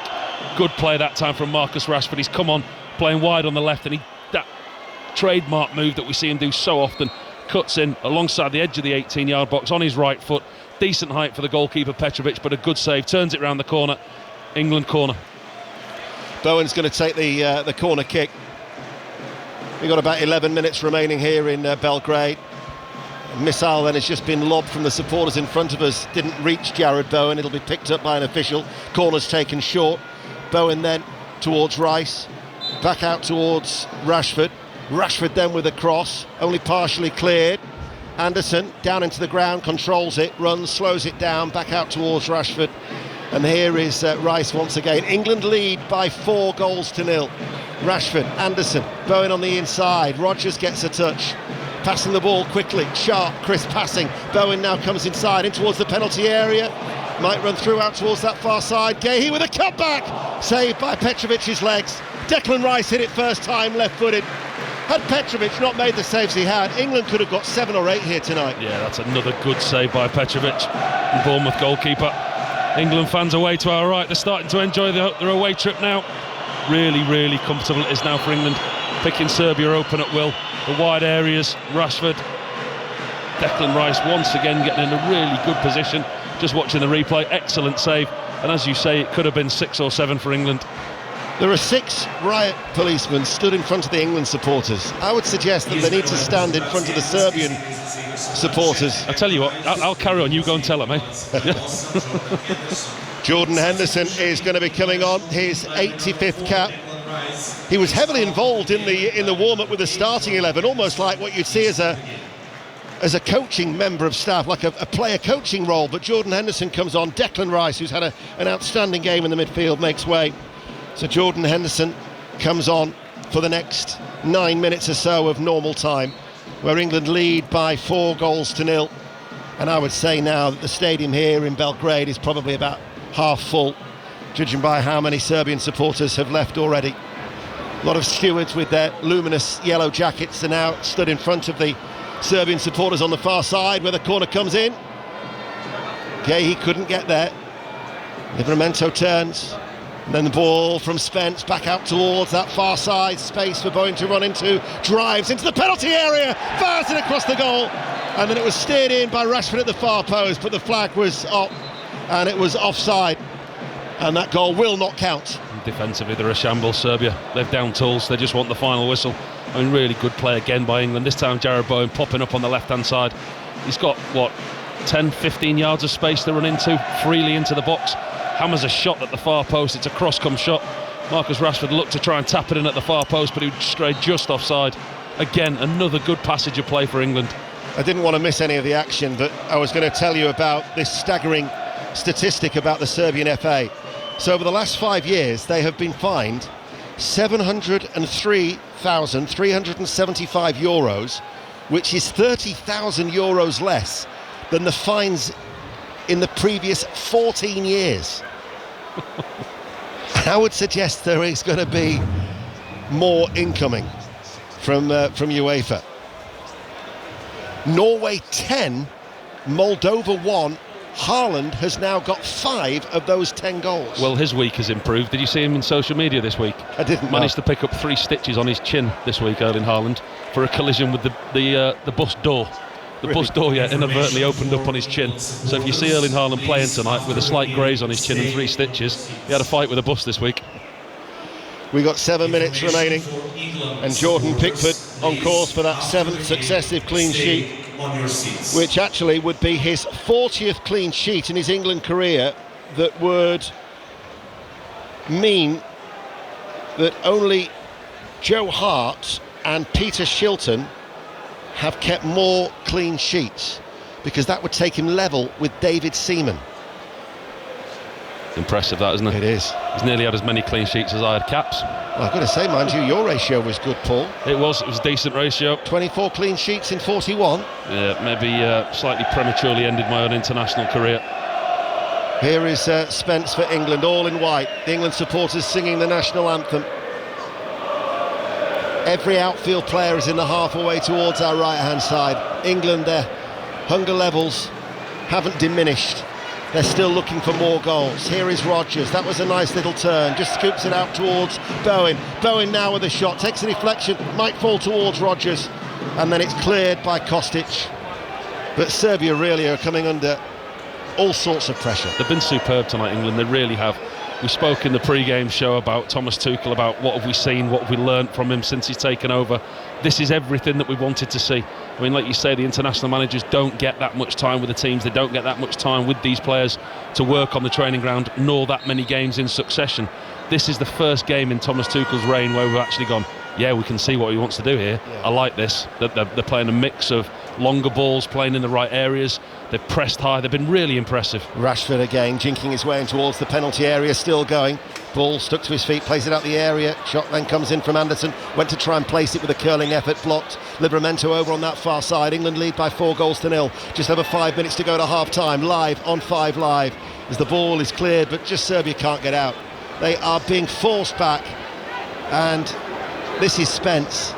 This has been so impressive from an England point of view, and they're going to equal a record as well, because it would be 7 competitive games where they have not conceded, which would actually equal a record set by the Sir Bobby Robson side in the late 80s, October 88 to October 89. 4-0 they lead, under 5 minutes to go. We're on and through till 10:30. We'll bring you as much live reaction as we can. If not, it'll be in the 5 Live Football Daily Pod. Tony Libsey, remember, takes over at 10:30 on 5 Live. England supporters, 2,500 of them, still in good voice away towards our right. Here is Spence, out towards Rodgers. Rodgers back inside to Henderson. They have, there's a slip there by Anderson in the midfield, but then given away by Mitrovic. Bowen stopped. Mitrovic picks it up deep inside his own half for Serbia. Quickly crowded though by England, who are still hunting in packs for the ball. Still chasing the ball down even in this late stage. What would you say has caught your eye the most? I think Madueke's been outstanding on the right hand side. Anthony Gordon's played well, and I think the way that the wide players stretched the pitch made the game open and allowed England to play. But I think the biggest change you can see tonight, the directness, that instead of the 5, 6, 7 passes to try and create something, they'll go over the top or play slightly more direct and then play in the right areas. It's been a possession with intent. There's been a real performance from England tonight. They've set out to win a game, and they've carried out exactly what the manager said they were going to do. I've been really, really impressed with them, and it's a long time since I've said that about England. Yes, yeah, it's the first glimpse, as you say. We certainly didn't see anything from Thomas Tuchel in his first 5 games in charge, but to be fair to him, he's been maintaining all along that progress was being made. Certainly the feel from the England camp at St George's Park that it's been a good week in the training. And when they arrived, albeit delayed last night due to, I think, storms delayed their takeoff from Birmingham Airport, they arrived in really, really good heart. And speaking to Harry Kane, they were optimistic, because now they're racing away, and it's Rashford on that far side, the left, who's been sent clear. And Rashford now carries the ball to the edge of the area with pace, enters the box, slips it into the path of Watkins, who goes down. Referee has a good look at that, wags his finger and says no penalty. York 2, Tamworth 0 is the latest score in the National League. This is 5 Live. Oh, that was a penalty. That looked all the world for a penalty. Ollie Watkins still down in the box on the way to our right-hand side. Marcus Rashford does extremely well. Half a length of the pitch, gets into the box, sees Watkins on his outside. Thomas Tuchel stood below on the edge of his dugout, arms are wide. Still asking the referee, 4-0 up, he's not happy. I mean, that's a really clumsy challenge on Ollie Watkins, Rakovic I think it is, and it's a stonewall penalty for me. I'm sure that VAR will check it. They are. How he's not given it, seen it. The referee's been excellent this evening. England players around the referee, they want a penalty. Seen one replay and it looked all the world a penalty. Well, Harry Kane is off the field, of course. He's scored his last 31 penalties for club and country. This has got to be a penalty. Jordan Henderson now is in the ear of Clement Turpin, but having a look at it again, it has to be a penalty, surely. He's coming over to the screen. I mean, we've only been privy to one replay, but I mean, we are sat quite a distance away from the pitch of the incident. But I mean, you could see quite clearly from up here, immediately you could see Ollie Watkins' reaction. I mean, at 4-0 up, he's not going to dive in that situation. He's gone over, and it's a really clumsy challenge, and it will be given as a penalty. Well, Serbia's record defeat overall was away to Ukraine in 2019 when they lost 5-0. The penalty has been awarded, and England now have got an opportunity to get that 5th goal. Erakovic with a challenge on Rashford, and it's been a sorry night for Serbia. This really could put the icing on the cake for England. Everything that we spoke about before, what we wanted to see from England, this is what we've been waiting for. This type of performance in what was potentially a really difficult place. You know, you and John have spoke about the stats and how long it is since Serbia have lost the game here and the intimidating atmosphere. This, on paper, was a really difficult place for England to come tonight, and they've certainly put in one of the best performances in a long time. Marcus Rashford has been given the ball. He places it down on the spot. England, all in white, are playing from left to right as we look. He's up against Jordi Petrovic, who stands on his goal line. Marcus Rashford waits. He's almost side on before he starts his run-up. He's giving no clues as to which way this is going. Now he takes a couple of steps back. A stuttering run-up from Rashford, and Rashford scores. Slots it in with ease. Marcus Rashford, with his first goal in almost 2 years for England, seals what has been a 5-star display. Sorry night for Serbia. Serbia 0, England 5. Job well and truly done. Mission accomplished here in Serbia tonight. Excellent performance. Marcus Rashford, the trademark no-look penalty, like we've seen Ivan Toney do over the years. Waits for the goalkeeper. Sideways run-up, stutters, almost kicks it off one step, watches the goalkeeper, and as soon as the goalkeeper drops his shoulder, Marcus Rashford places it into the other side. All-round excellent evening for Thomas Tuchel and England. If you were to say a 5-star display then for England, what could you say for Norway, as they've just got another goal? Heaven 11, Norway 11, Moldova 1, and Rangers' Taylor Asgard has got a hat-trick for Norway. So 5 for Erling Haaland and 3 for Asgard. 3 minutes of added on time here in Belgrade. England leads Serbia 5-0, so it is a joint record heaviest defeat for Serbia, as we will go Wales, Canada and Molly Stevens. Yeah, Wales 0, Canada 1. We're into 3 minutes of added time here, Ian. Mark Harris very nearly got the equaliser for Wales in the past few minutes, but I have to say Canada have played some brilliant football tonight. Really exciting to see what the World Cup co-hosts can do next year at the World Cup. Wales 0, Canada 1. Thank you, Molly. England, incidentally, have scored now in each of their last 22 World Cup qualifiers. 67 goals in that process, going all the way back to 2016 in a goalless draw away to Slovenia. I don't think there'll be anybody left in the Serbia area of this stadium, will there? No, it's very, very rapidly emptied. Started slowly in the second half, people trickling away when the violence started, but now it's almost empty, isn't it, apart from the England fans away to our right, who will no doubt be kept in, but they will have certainly enjoyed what they watched this evening. Yes, they will. Some of the horns are being sounded as well, as we've got 60 seconds remaining. And we'll try and bring you as much live reaction as we can before 5 Live Sport finishes at 10:30. But there is indeed the final whistle. So impressive. Oh no. That was the whistle from That's the whistle in the crowd. That fooled me on that occasion, didn't you? The players stopped as well. I know. It wasn't just you, the players had stopped. Even the England supporters cheered too. I thought he was blowing early. The England support staff have all got up off the bench and started to pack up as well.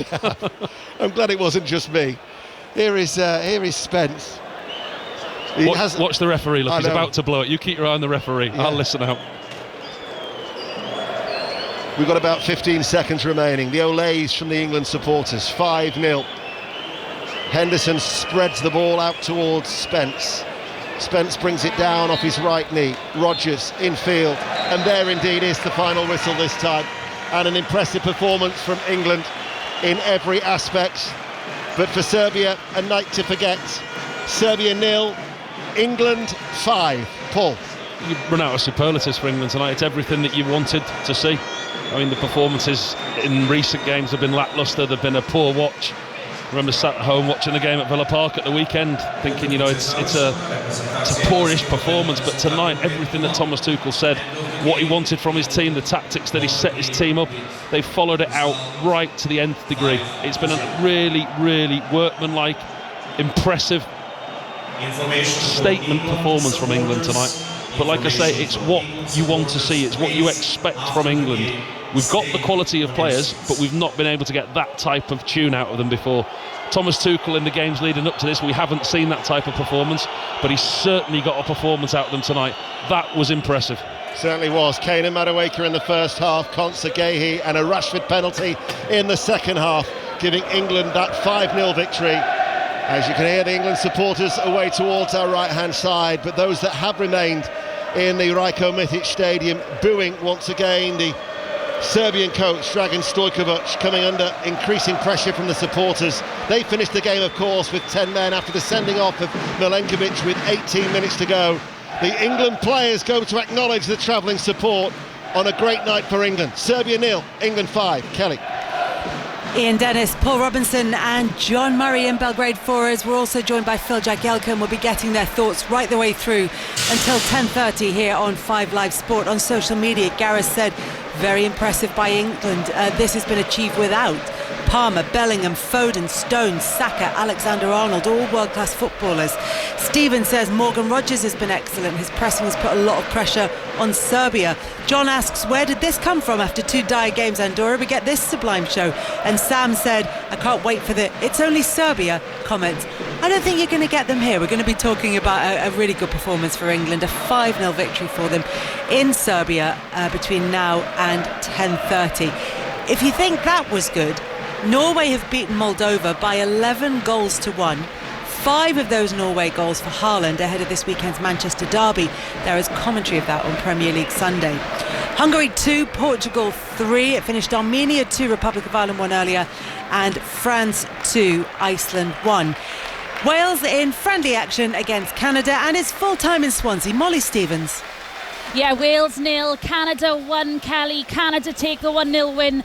Jesse Marsh's side, a really exciting team to watch. 1-touch, 2-touch, front foot football. Their goal came in the first half. Thunderous free kick from centre back Derek Cornelius. Lots of learnings for lots of young Wales players tonight who just didn't find a rhythm in the game. Wales lose for only the second time under Craig Bellamy, and guess what? Next up for them, it's a friendly against England at Wembley as Bellamy continues to test his side amongst those World Cup qualifiers. It finishes here, Wales 0, Canada 1.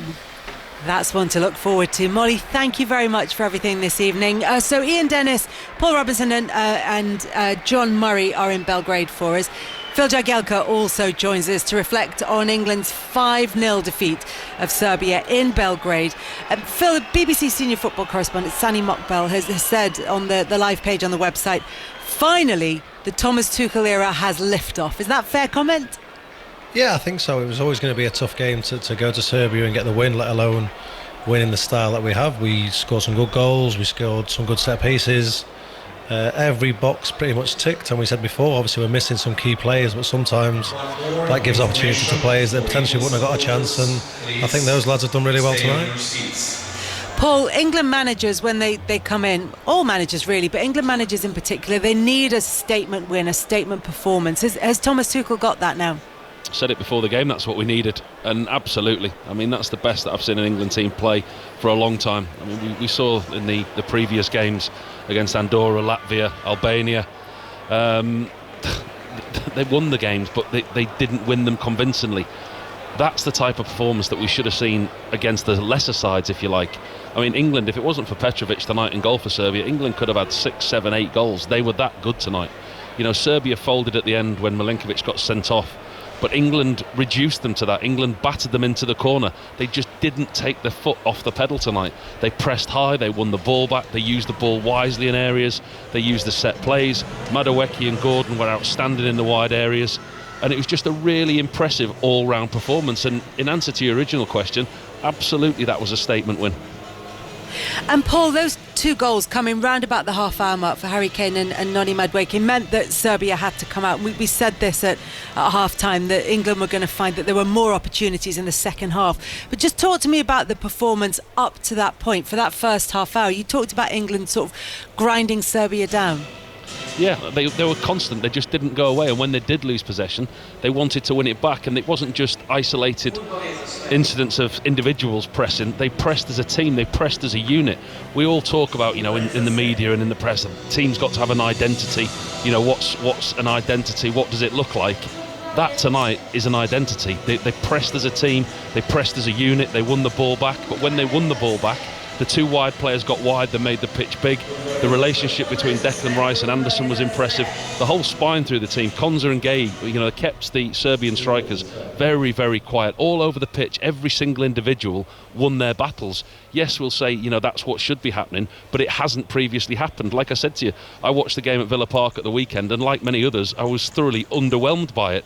Tonight, I was excited to watch that. That was a good England performance. To be fair, I couldn't agree anymore, Paul. Like, they've gone into a little bit of an intimidating atmosphere, and they've done something that was quite nice for an England team, is to recognise the Serbia team was under a little bit of pressure. They've not scored many goals. You could see their fans could potentially turn, and for once, rather than a team coming in sort of trying to quieten down the English players and team, we went there, quietened them down, and we put a thoroughly professional performance together with quite a young squad as well. Quite a lot of young lads, as I said before, that played together in the 21s, took their chance tonight. That was actually the remit as well, Phil. Thomas Tuchel, when he was addressing the players, the message was to keep the ball. Let's try and control the crowd early on. They were so proactive from the first whistle, carried out his message to a T, and also as well, Kelly, that it was only 6 games. That was, for what was the toughest test for England, the most inexperienced team that he's named. The starting 11 only had 340 caps, so that's the least experienced side he's picked in his 6 games. And as Paul has already alluded to, so many impressive performances in that 11. By far the best performance, without a shadow of a doubt, and that happens quite often. You know, when you look at the players that are not in the squad, I mean, we spoke about it before the game: Grealish, Foden, Trent Alexander-Arnold, Saka, Wharton, Bellingham. You know, those players were likely to come back into the squad at some point. But quite often when you have big names missing, the team then becomes the star. And the team tonight for England, they were united. There was a lot of cohesion. There was a lot of understanding. And you could see relationships forming on the pitch. The right-hand side was the most dangerous for England, with Reece James and Madueke. Really impressed with the way that Madueke played tonight. A lot of positives. He's hit 30 players used already, Thomas Tuchel, as he tries to to come across that first choice starting 11 that we talked about in the build-up to the game. And it's worth mentioning as well, Phil, the players, and we sort of touched on this earlier on: Palmer, Bellingham, Foden, Stones, Saka, Alexander-Arnold, not available for this game. Yeah, we know how good the strength and depth is, but you sort of don't really want it at the same extent. But you know, it's a great headache now for Thomas Tuchel that those players that have played, especially tonight, have put their name down, have put a marker down now, and it's going to be tough for those players, no matter how well they play, to come and ask to be starting in the next game. So it's a great headache to have. As Paul said, the relationships that looked like they'd formed even over tonight, but you know, working especially on the right side, even obviously more Morgan in the number 10 and things like that. These are going to be tough people to move, and if I wasn't in the England squad tonight and I saw that game, I'd know I've got a lot of hard work to try and get back in there. The other game that took place tonight in England's group, Albania beat Latvia by 1-0. So the table looks like this. England are top, having played 5 games with 15 points, maximum number of points, as we know, from their games, with a goal difference of 13. Albania are second with 8 points. Serbia 8 points behind England now, although Serbia have played a game less. Latvia on 5 games with 4 points. Andorra at the bottom with no points from their opening games. England now only need 5 games, 5 points from the remaining games, I think, Deno. I will take your mathematics with that, Lady Kelly. I think they need 5 points from their remaining 3 games in this group, which puts them, Paul, in a really, really comfortable position. And look, they've had, as you said, steady performances, or steady results really, with low-key performances. Tonight has kind of changed all of that, and it's shown what this group of players are capable of. Was there something in the way that England set up? I know you talked about the new players coming in, the fact that they're not necessarily experienced players, but was there more attacking talent? Was it a more attacking intent? What was the difference in this performance? It was the intent. It was the tempo immediately that the game was played at. And when they took the kick-off, Declan Rice went straight back to Jordan Pickford. But when England had the kick-off, every single player in a white shirt was on the halfway line. It was a set play. It went back from Declan Rice to Jordan Pickford, who then launched it into the Serbia penalty area. And they won a throw-in deep in Serbia half. I mean, nothing came of it. But they weren't afraid to play these longer balls into certain areas and then allow their talent to play football in the right areas. They didn't put the ball at risk at the back. We quite often see teams overplaying, rolling the goal kicks across the 6-yard line. We didn't see so much of that. Yes, there was incidents in the game where they played around at the back and they controlled the game, is the best way of describing it. There's a time and a place to keep the ball and rotate possession in and around your own 18-yard box without putting the ball at risk.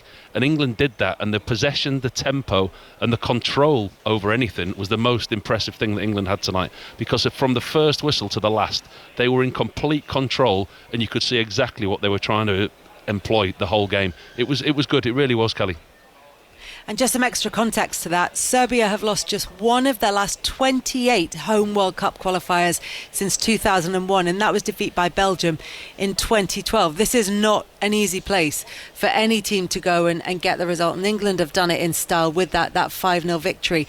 Phil, you said that if you were maybe one of the more senior, more experienced England players who wasn't involved this evening, you'd be knowing that you'd have to work hard to get your place back in the squad. Who do you think's done a good job for England? Who's going to put themselves right in the manager's thinking? Well, I think we alluded to it before. Obviously, Madueke is obviously shone out. Morgan Rogers in the 10.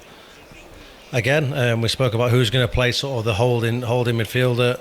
Again, Anderson came in, did another good job. It's difficult. Obviously, he'll chop and change again, but it's a really nice thing to know that basically whoever normally gets that position, that role now, is going to have to step his game up, and that's what it should be. It should be the hardest squad to get into because we've got so many good players, and that's the way it should be. But I'm sure we'll be having all sorts of different types of conversations when the squad's announced next time, and there's probably people not in it or different people starting in different places, but that's where we're at. But hopefully Thomas Tuchel's found out a few things about his squad and his players. They can play in tough atmospheres, tough places to go. As you just said, they don't lose games at home, Serbia, let alone get battered 5-0. So a massive box ticked as far as character and stuff goes tonight, and he'll be looking to take that forward, obviously, for the planning for the World Cup.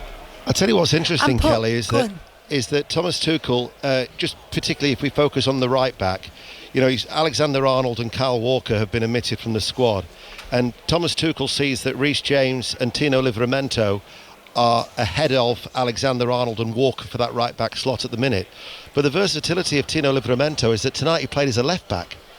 Reece James earlier on the campaign played as a left back.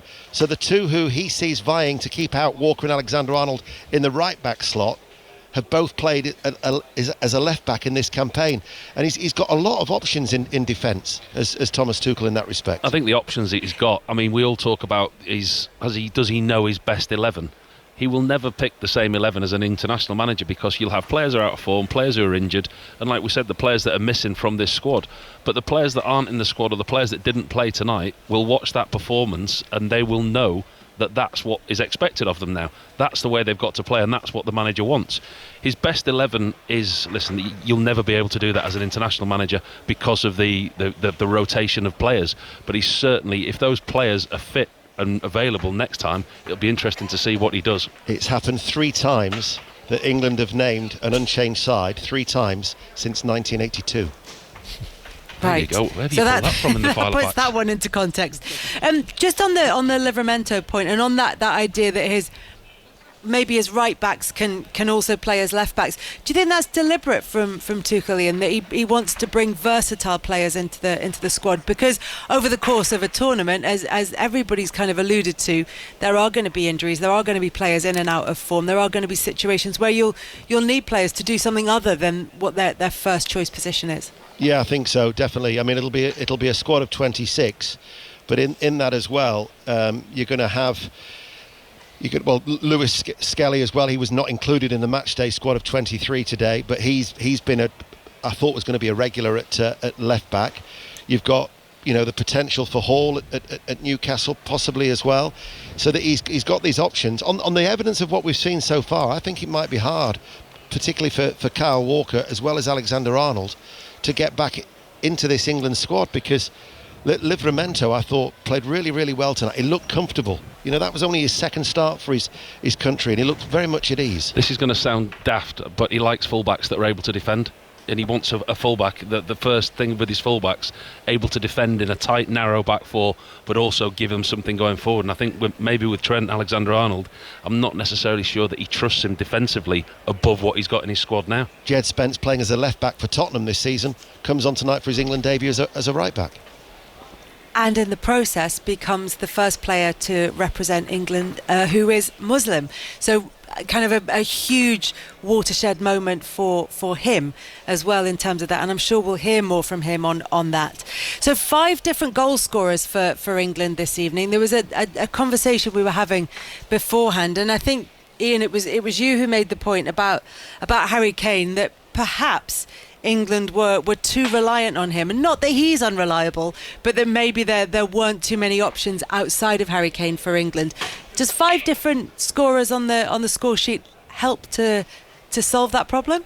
I think so, yeah. But also, I think going back over the last 20-odd internationals, England, only the second time they've scored 5 goals. So it's been a while since England put a team to the sword, if you like. I think Ireland 5-0 last autumn was the only other time that it's happened in recent matches from an England point of view. But yeah, I think it does in that respect. I think it will always please any manager when you get 5 different goal scorers. And for Harry Kane, I mean, in the last 40 internationals, he's played 33. Watkins has played 5. Tony, who I think is going to struggle to get back into the squad, just the once. And he's got the option as well of it was against Greece last October. He played Foden in a false 9. But if you speak to Thomas Tuchel, Kelly, he would say, well, Rodgers can play there, Rashford can play there, Bowen could play there. So they have got a number of options. And of course, the England captain, Harry Kane, is so rarely out of form. He always delivers for England. He's done it again this evening against Serbia with the opening goal in that 5-0 victory. Here is the England captain with John Murray. Yes, here he is, Kelly. Harry Kane, congratulations. That was a bit of a statement, wasn't it? Yeah, absolutely. I spoke a lot yesterday about how we wanted to play and being on the front foot and being aggressive, and I think we showed our level today. Even in the other games, I feel like we've done well, but we haven't quite reached kind of top form. Tonight was totally different. You come away to a place like this against a good side, score 5, make it look really comfortable. We can be really proud of ourselves. So it's been a great camp, and we're in a great position now. It's good right from the off, wasn't it, tonight? Yeah, you could go all the way back to the first kick. Pickers, we spoke before about trying to kick it into the box, got it in the box, kind of had a little knockdown and did nothing come of it. But I think that was just the statement we had from the first minute. We wanted to play in their half and put balls into their box. We wanted to press high. And that's exactly what we've done. They found it difficult to play. Whenever they did break, we recovered quickly and then limited them to very few chances. So, overall we can be pleased with the whole week, I think, and then we take this into the next camp. And I know Thomas Tuchel said on Saturday night, he said to us yesterday that he felt that it was coming. But it's all very well saying that, isn't it? You've got to do it. Yeah, I think it's just a feeling we've had in the camp this week. I think the energy's been higher. I think the level in training's been higher. Maybe the motivation as well. And And yeah, look, we felt like we had a good performance a few days ago. I know it wasn't the performance everyone was excited about, but we done what we had to. So we was coming into this game with maybe a little point to prove, to show that we can play at the highest level and we can make it really difficult for these teams. Serbia are a really good team, and we made them look average tonight. So overall, we just got to build on this.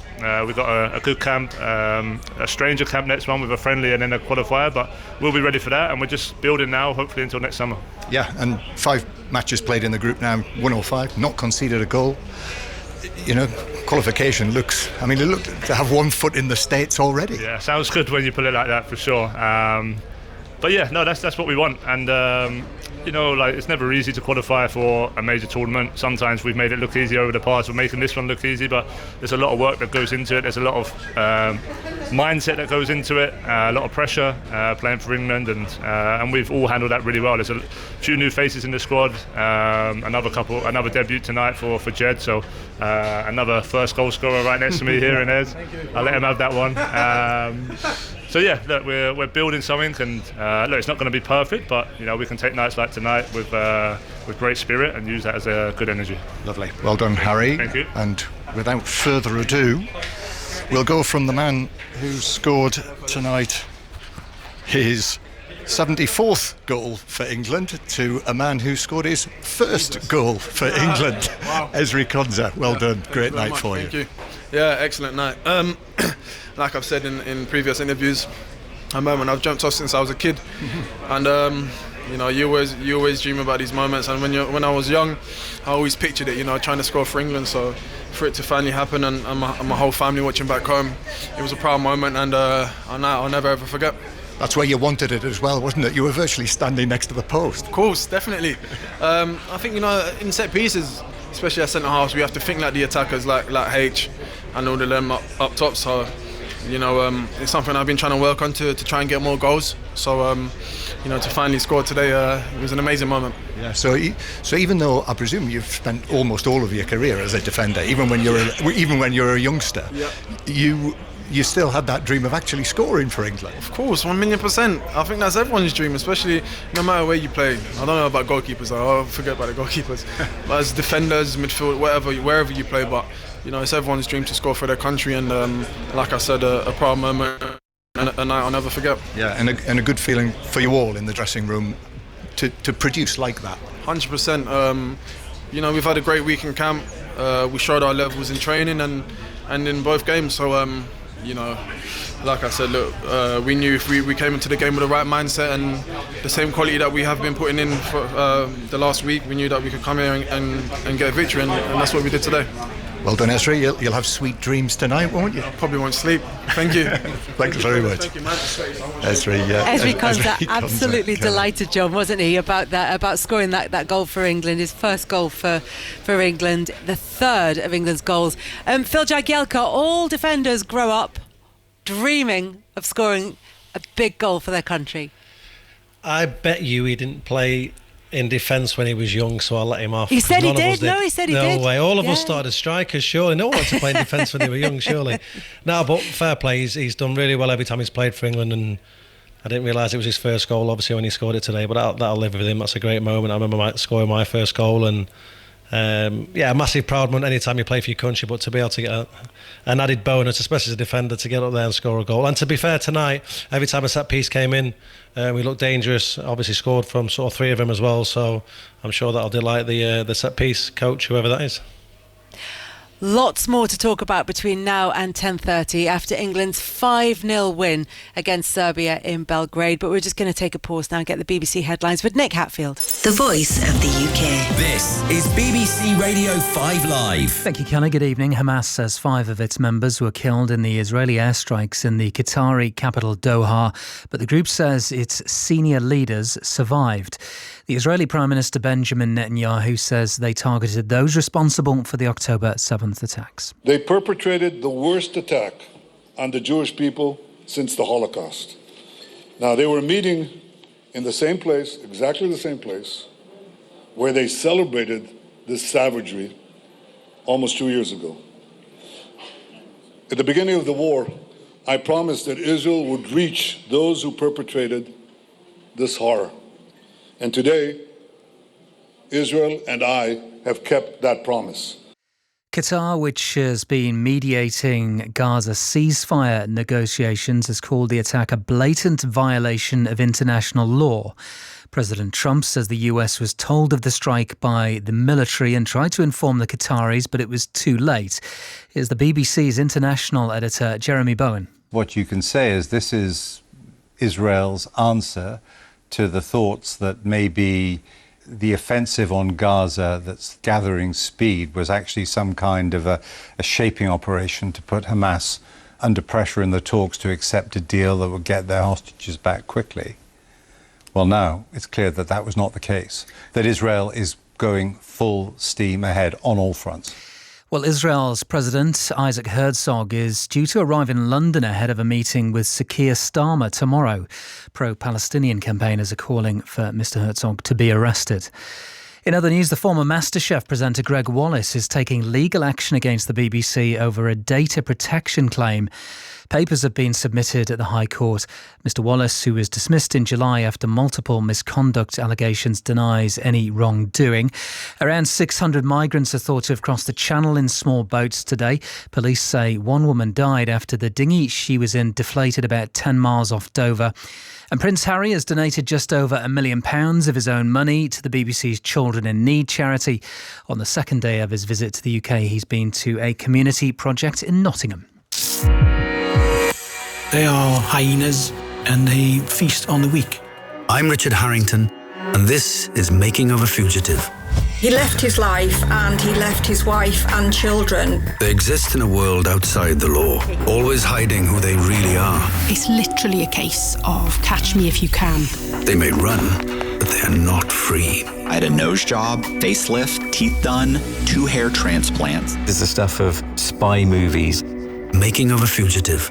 Listen on BBC Sounds. This is 5 Live Sports with Kelly Cates. Listen on BBC Sounds.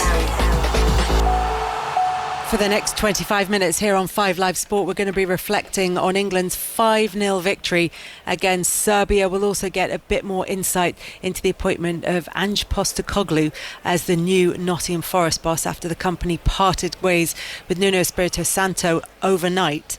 Ian Dennis has gone off to gather some more interviews. A former England goalkeeper, Paul Robinson, is here. Ex-England defender Phil Jagielka is also with us. Let's talk about some of the players. I mean, there's a lot of competition now, as we say, in this England squad. But let's talk to some of the players whose positions are safe. Obviously, we look at Harry Kane, and we heard from him a little bit earlier on. Tuchel has told him reportedly that if he stays fit, he will be England's starting right back. Have we seen tonight that there are options, though, Paul, if he wants to switch that up in terms of, I know Livramento was playing at left back, but it's not cut and dried. No, he's got options. I mean, you look at the squad, and we said there about Lewis Skelly didn't even make the plane, and he started the last game. He started the game against Latvia, started the game against Albania, and he played at the weekend against Andorra. And he wasn't even in the squad for tonight. And you talk about players that are not, obviously the glaring one is Trent Alexander-Arnold. And you look at the options that he's got in the squad. I mean, there's nobody safe, but I think there's been a lot of impressive performances on that pitch tonight. What impressed me as well was the partnership between Konza and Gay.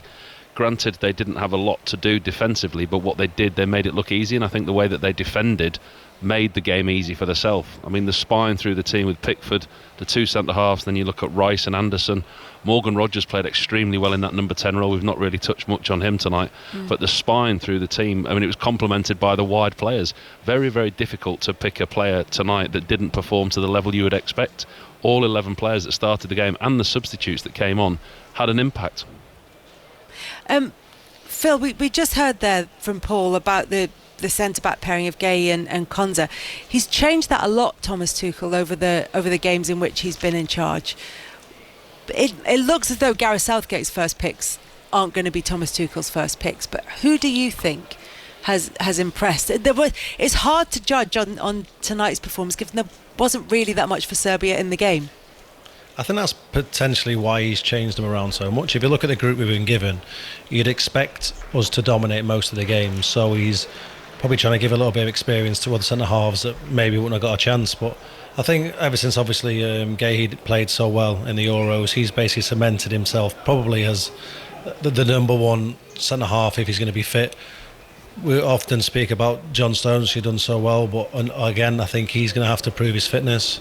I think if he stays fit, he makes the squad. Robbo mentioned about Konza. Yeah, he doesn't really put a foot wrong very often. He's now a massive part of Aston Villa's team. He's a leader in their dressing room. So again, the experience that he brings, and it's nice to give those two a chance to show their partnership.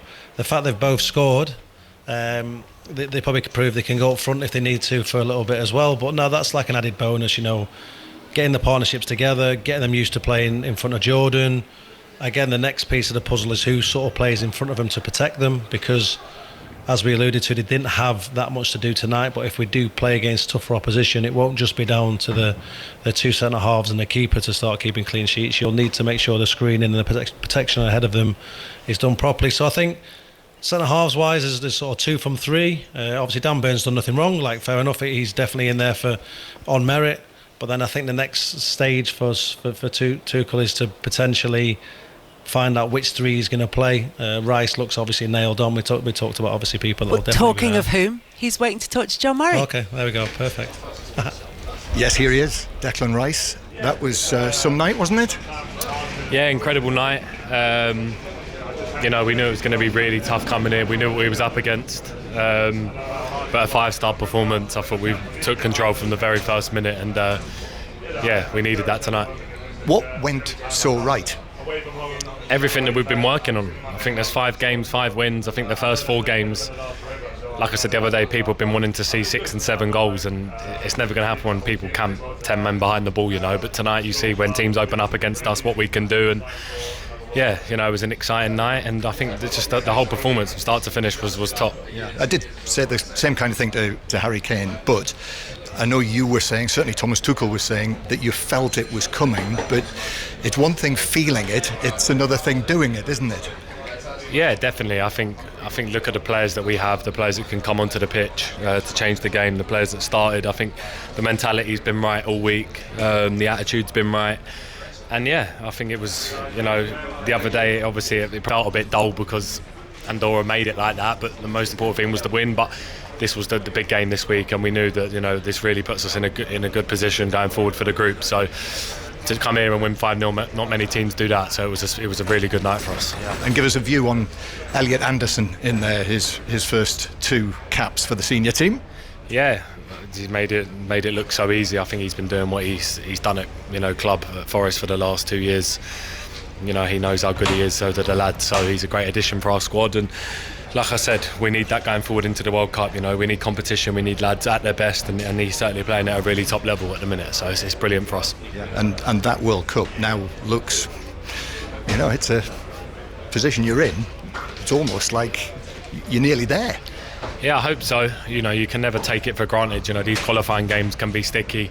You need to be at it every time you come away, and every time you get called up for England, it's the best feeling. And when you turn up at camp, it's when you get to see the lads again, it's an unreal, time and moment. So obviously we go back home now, but we look forward to October. Obviously have a friendly and then another qualifier. So we'll get prepared for them, and hopefully we can wrap it up soon. Thanks, Declan. Well done again. Declan Rice, Kelly. Thank you very much, John. And Declan Rice talking, Paul, about how much he looks forward to going to play for England and catching up with all his England teammates. And I don't know that that's always been the case in England camps. So really good to hear from Declan Rice. He's already looking forward to October, and they can do that off the back of that 5-0 win. But as Phil was saying, he feels like one of the players who will be absolutely nailed on to start should he be fit for Thomas Tuchel in any of the big games. And obviously that midfield, playing in front of a defence that has yet to be settled, and a goalkeeper potentially, Paul. That is a position that may still be up for grabs, even though Jordan Pickford hasn't necessarily put a foot wrong. Yeah, I don't think that should be up for grabs at all. I don't think that's a discussion. I think he set the record, or equalled the record, for consecutive clean sheets this evening. And he's, 78th cap that he's got, and I think he's been the model of consistency when he plays in goal for England. I think when you look at his performances for Everton last season as well, the amount of clean sheets that he kept in a team that at times was struggling during the season, and I think he's become a lot more mature. He's 31 now, Jordan Pickford, and I think he's worked extremely hard on himself, on his game, and I think he's got the experience of being in big games. You look how deep and far England have gone in tournaments, and he's been an integral part of that. And as you say, mistakes are very, very few and far between. So the fact that it's even a conversation surprises me. Declan Rice, as you say, he's part of that spine. Jordan Pickford in the middle, Declan Rice. And listen, Thomas Tuchel's going to play the 4-2-3-1. We've seen him play it against lesser opponents. You know, he played with 2 holding midfielders against Andorra, Latvia and Albania, against those type of teams where we should be putting 5 past them like they did tonight. So it's going to be Declan Rice and another who play in that midfield too. But Declan Rice is key and he's pivotal to what they do. And I think with somebody like Elliot Anderson next to him, it allows him a little bit of freedom, because we've seen how good he is in attacking areas. We know how good his delivery is from set plays. But actually the pockets of space that he found in and around the edge of the box tonight, he's tactically very clever. He's very aware. His positional sense on the pitch is very astute, and he pops up in some good attacking areas as well. And like I say, with a player like Elliot Anderson next to him, who will sit when Declan Rice goes, we get to see both sides of Declan Rice. So Rice and Anderson potentially. So then, where do Bellingham and Palmer go when they're available and included? I wouldn't play Bellingham deeper. I mean, when we've seen Thomas Tuchel in the game against Andorra, he played Bellingham and Henderson as the sitting 2. In the Latvia win at home, he played Bellingham and Rice as the sitting 2. Albania, it was Rice and Curtis Jones. And I think Jude Bellingham is better when he's deployed higher up the pitch. I don't really want him in a defensive role for England, almost in the number 10 role. I mean, if you're going to play Rice and Henderson, Morgan Rogers was outstanding tonight, so he'll do well to get back in the team when he's fit. But England have to have a player of Jude Bellingham's quality in the starting 11. And for me, he's better when he doesn't have those defensive responsibilities.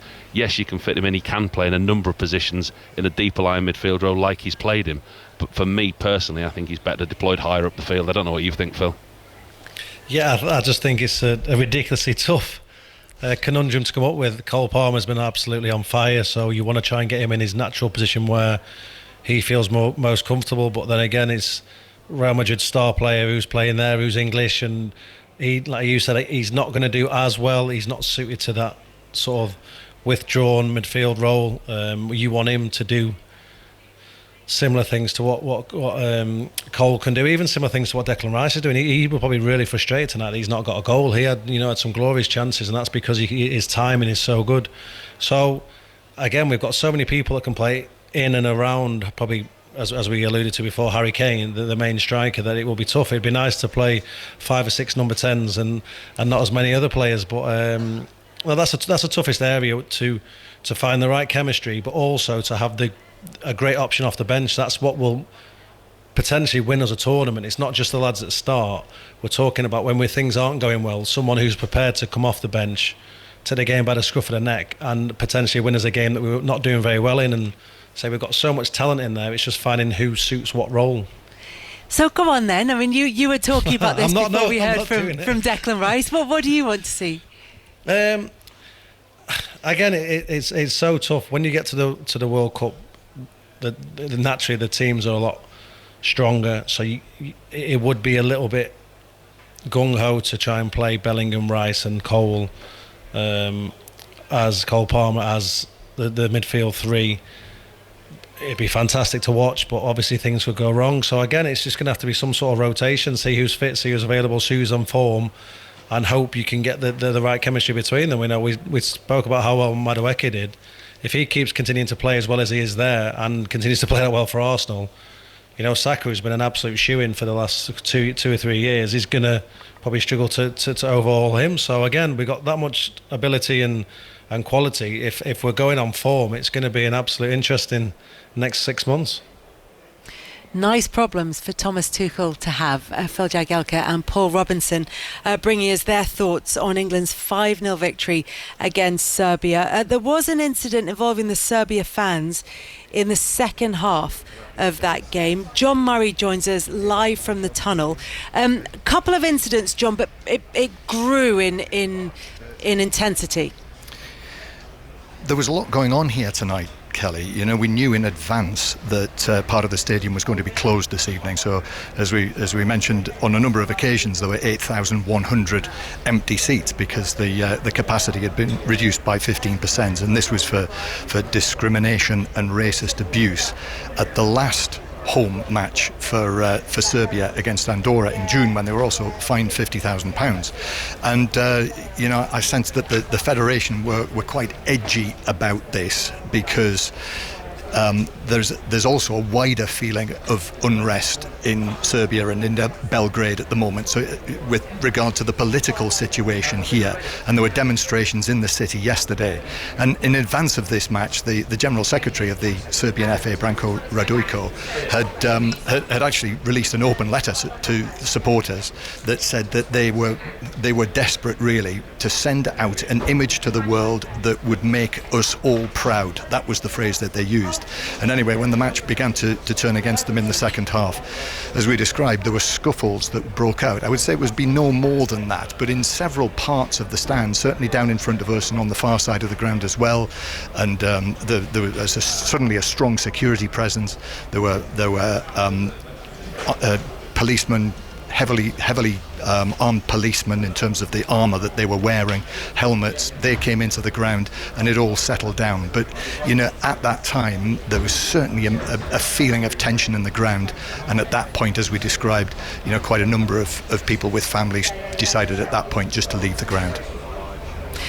John Murray, thank you very much. John Murray and Ian Dennis are in Belgrade, and they'll be getting more interviews as the evening goes on. If they come through to us before 10:30, then we will of course bring them to you on 5 Live Sport, and potentially into the evening on 5 Live. They will of course be available on the Football Daily podcast that will be available to download a little later this evening. And in fact, John Murray is with Thomas Tuchel right now. John?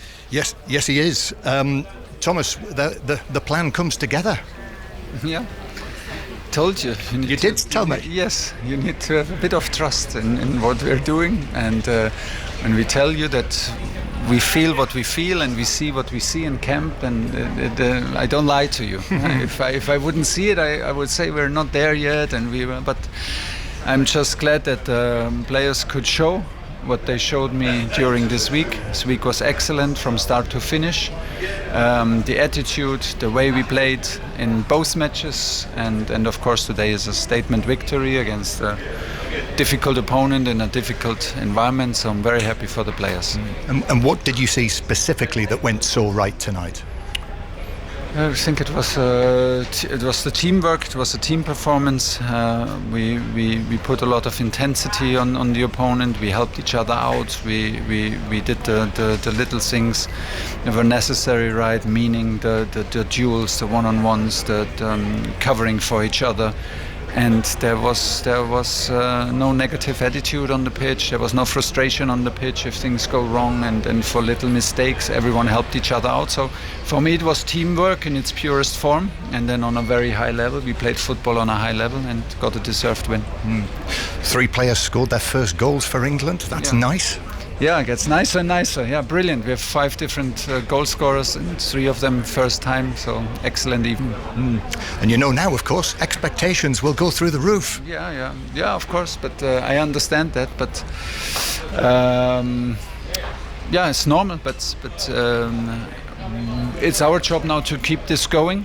Players go now, of course, to their clubs, but I am very sure that everyone in staff and in the players felt what this means if a thing gets going, and if it's on the right level, out on and off the pitch, in trainings and matches, in how we were together, and this camp was the benchmark, and from there we go.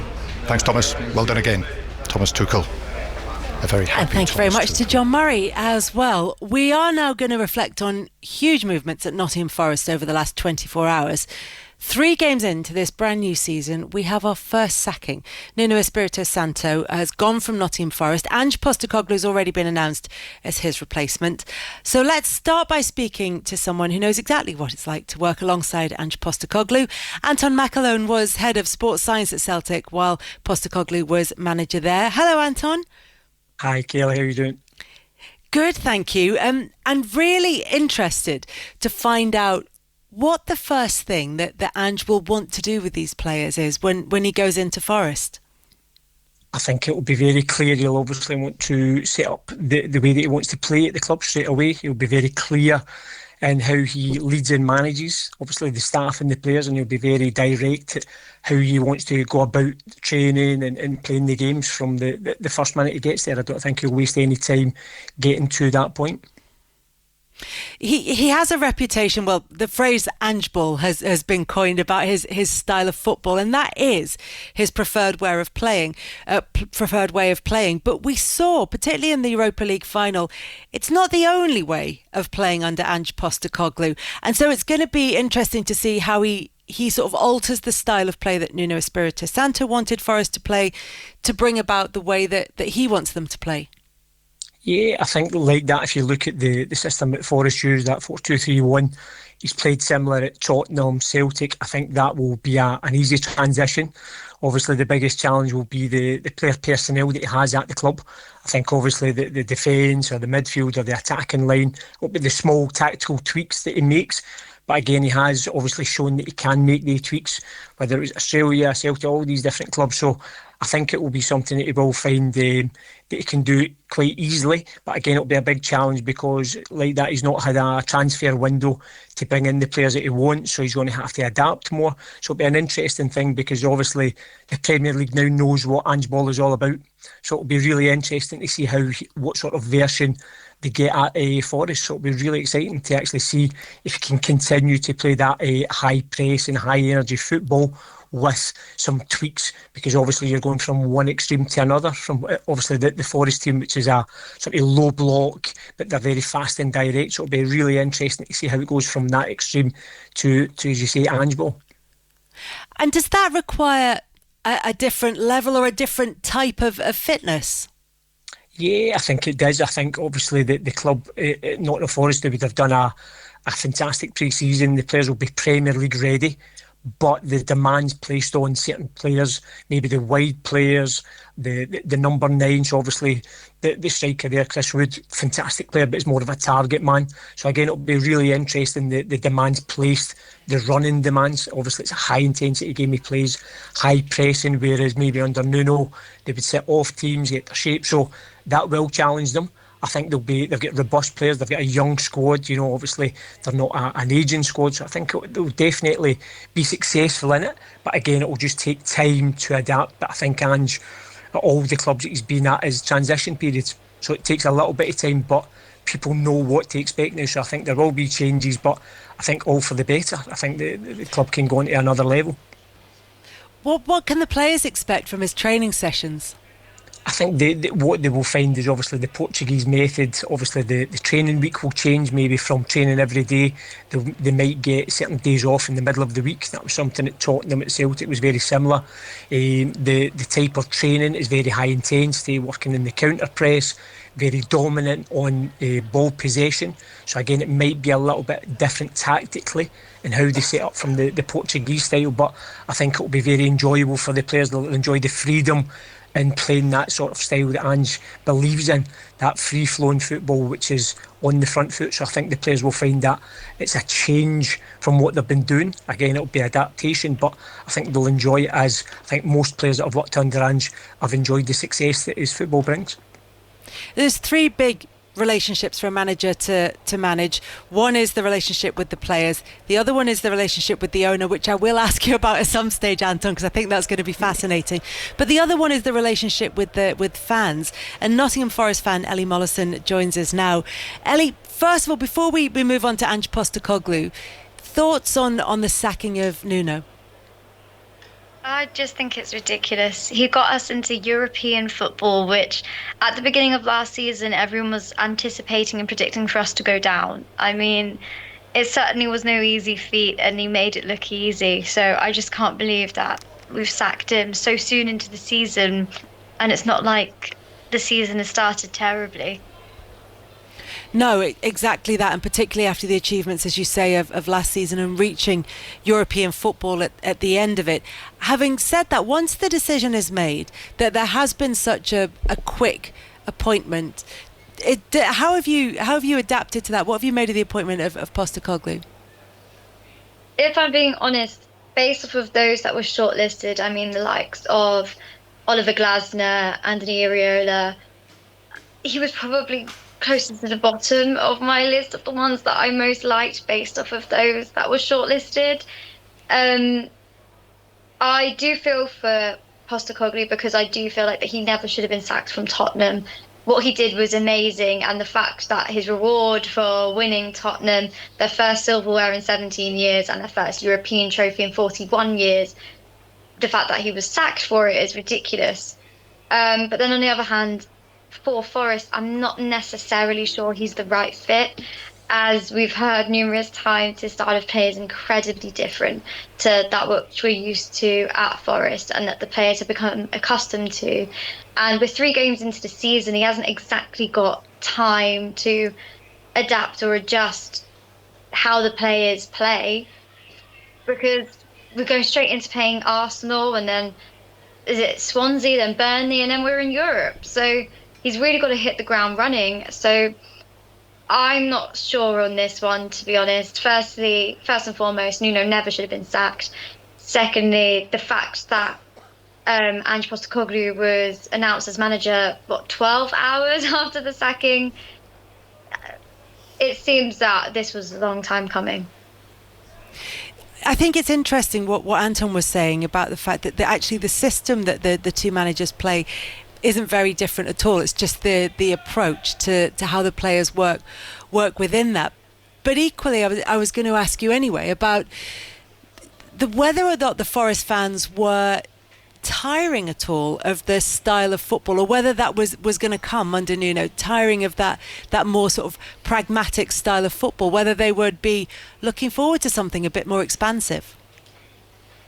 I think it was clear from the get-go of this season, the intention was always to expand our style of play under Nuno, to perhaps be a little bit more dominant in terms of possession, because I think our average possession was only about 40-something across the whole Premier League season. And we saw in the Brentford game quite a change in the Forest that we know from last season, but still the same but more confident, I guess. So I think Nuno's intention was always there to build on what he'd already set up. I don't personally believe in one style of football is better than another. I don't personally believe in attractive football. At the end of the day, it's about results and game management, and Nuno understood that like probably no other manager in the league, as much as that's a probably crazy thing to say. I mean, look at how we dealt with Liverpool, an incredible team last season. We didn't lose to them. We beat them 1-0, and we weren't the better team on the day, if we're completely honest. And I think that's what I fear a little bit with Ange, is that ability to manage games. Ellie, thank you very much for talking to us this evening. As Ellie was saying, what the Forest fans will eventually judge on is results. And Evangelos Marinakis said, we're bringing in a coach with a proven record of winning trophies. Ange has the credentials. We're excited that he's joining us on our ambitious journey. But Anton, that's going to be a very interesting relationship to watch develop. Two very strong characters. Yeah, I think it's going to be very exciting to watch, obviously. Ange working at Tottenham with Daniel, again, two strong leaders. I think it's going to be really exciting. I think the key thing is hopefully the club obviously want to expand in the way that they want to play football. They want to bring in a winning manager. Ange brings in that winning mentality. He's a serial winner. So I think it will be exciting. I think it will be challenging, but I think the ownership and the sporting director, they want to bring in top players and play a certain brand of football, which is going to be exciting to the fans, and hopefully it can bring glory like the past under the great Brian Clough and stuff. I think that will be one of the exciting parts. It hopefully gets the fans dreaming again, but I think it will be really exciting in the challenges ahead, because it's two strong personalities, but hopefully it's all successful over the coming years. Anton, really appreciate you talking to us. Thank you so much for your time this evening. Much appreciated. All the best. Thank you, Anton. Paul Robertson and Phil Jagielka are still with us. Paul, I just wanted to pick up with you this idea that actually that Anton made, that if you look at an Ange Postecoglou side and a Nuno Espirito Santo side on paper, and you put the formations out, they might not look too different. It's more that the difference is in terms of approach. Do you think that may reassure some Forest fans who are worried about that change in style? No, because they are two different styles, completely night and day. Yes, the formation may look similar on paper, but Ange Postecoglou, the way that he played at Tottenham, they don't sit in a low block. They won't spring on the counter-attack. They won't play, counter-attacking football like Nottingham Forest have done. They'll play on the front foot. They'll attack. They'll play an extremely high line. The defence certainly won't be used to doing that. It'll be interesting with Murillo and Milinkovic, how they handle playing a high line. I just don't get it at all. 3 games into a season. Listen, if you want to change your manager, every owner and every club have got the right to change the manager when they want. But the success that Nuno brought to Nottingham Forest last season, okay, fine, break down in relationship with the owner, get that, understand it happens. Do it at the start of the season. If you're going to have that big of a change with the manager, Ange Postecoglou, the style, give him a pre-season. At least, let him start ahead of the... don't put him behind the 8 ball 3 games into the season in the middle of an international break. Oh, and by the way, in 2 days' time, you've got Arsenal. What's he going to do in that time if he wants to implement his style? If you're going to make that decision, you're not telling me 3 games ago at the start of the season you didn't already have that at the back of your mind. Think about it and do it in pre-season. Give your new manager with a new style pre-season to work, and at least, start ahead of the game a little bit rather than doing it at this stage of the season. But no, I don't understand it. Obviously, there's the breakdown in the relationship, and that was irreparable. Yeah, definitely. Like as Robbo says, pre-season's probably more key than actually the transfer window. I think you could go without him actually signing any players, but I think most managers now, the way pre-season is, that's when you get all your tactical time out on the training pitch. And I think for Ange to basically we heard about the schedule. They've got a League Cup tie, and they've got the Europa League as well in amongst the Premier League games of Arsenal and Burnley. So he's not going to get any time on the training pitch to implement anywhere near what I presume he'll want to. But again, Ange will back himself. He's that type of guy. He'll have had obviously a meeting with the owner, and he will back himself to the hills. And again, it's going to be exciting to see how, or should I say, what version of Ange ball we get at Nottingham Forest. Phil and Paul, thank you very much. Good talking to you this evening. And that is it from us. England 5-0 winners against Serbia in Belgrade this evening. Thank you to John Murray and Ian Dennis, to Paul Robinson and Phil Jagielka. There'll be more England reaction in the Football Daily podcast, which you'll be able to download later on this evening. Now, though, it's time for Tony Livesey. Evening, Tony. Hello, Kelly. I hope I'm not... I was doing sports work last night, breaking that Nuno news at midnight. It was a weird one. The Nuno news. That's not an easy thing to say. Breaking Nunos. Yes, R12, yeah.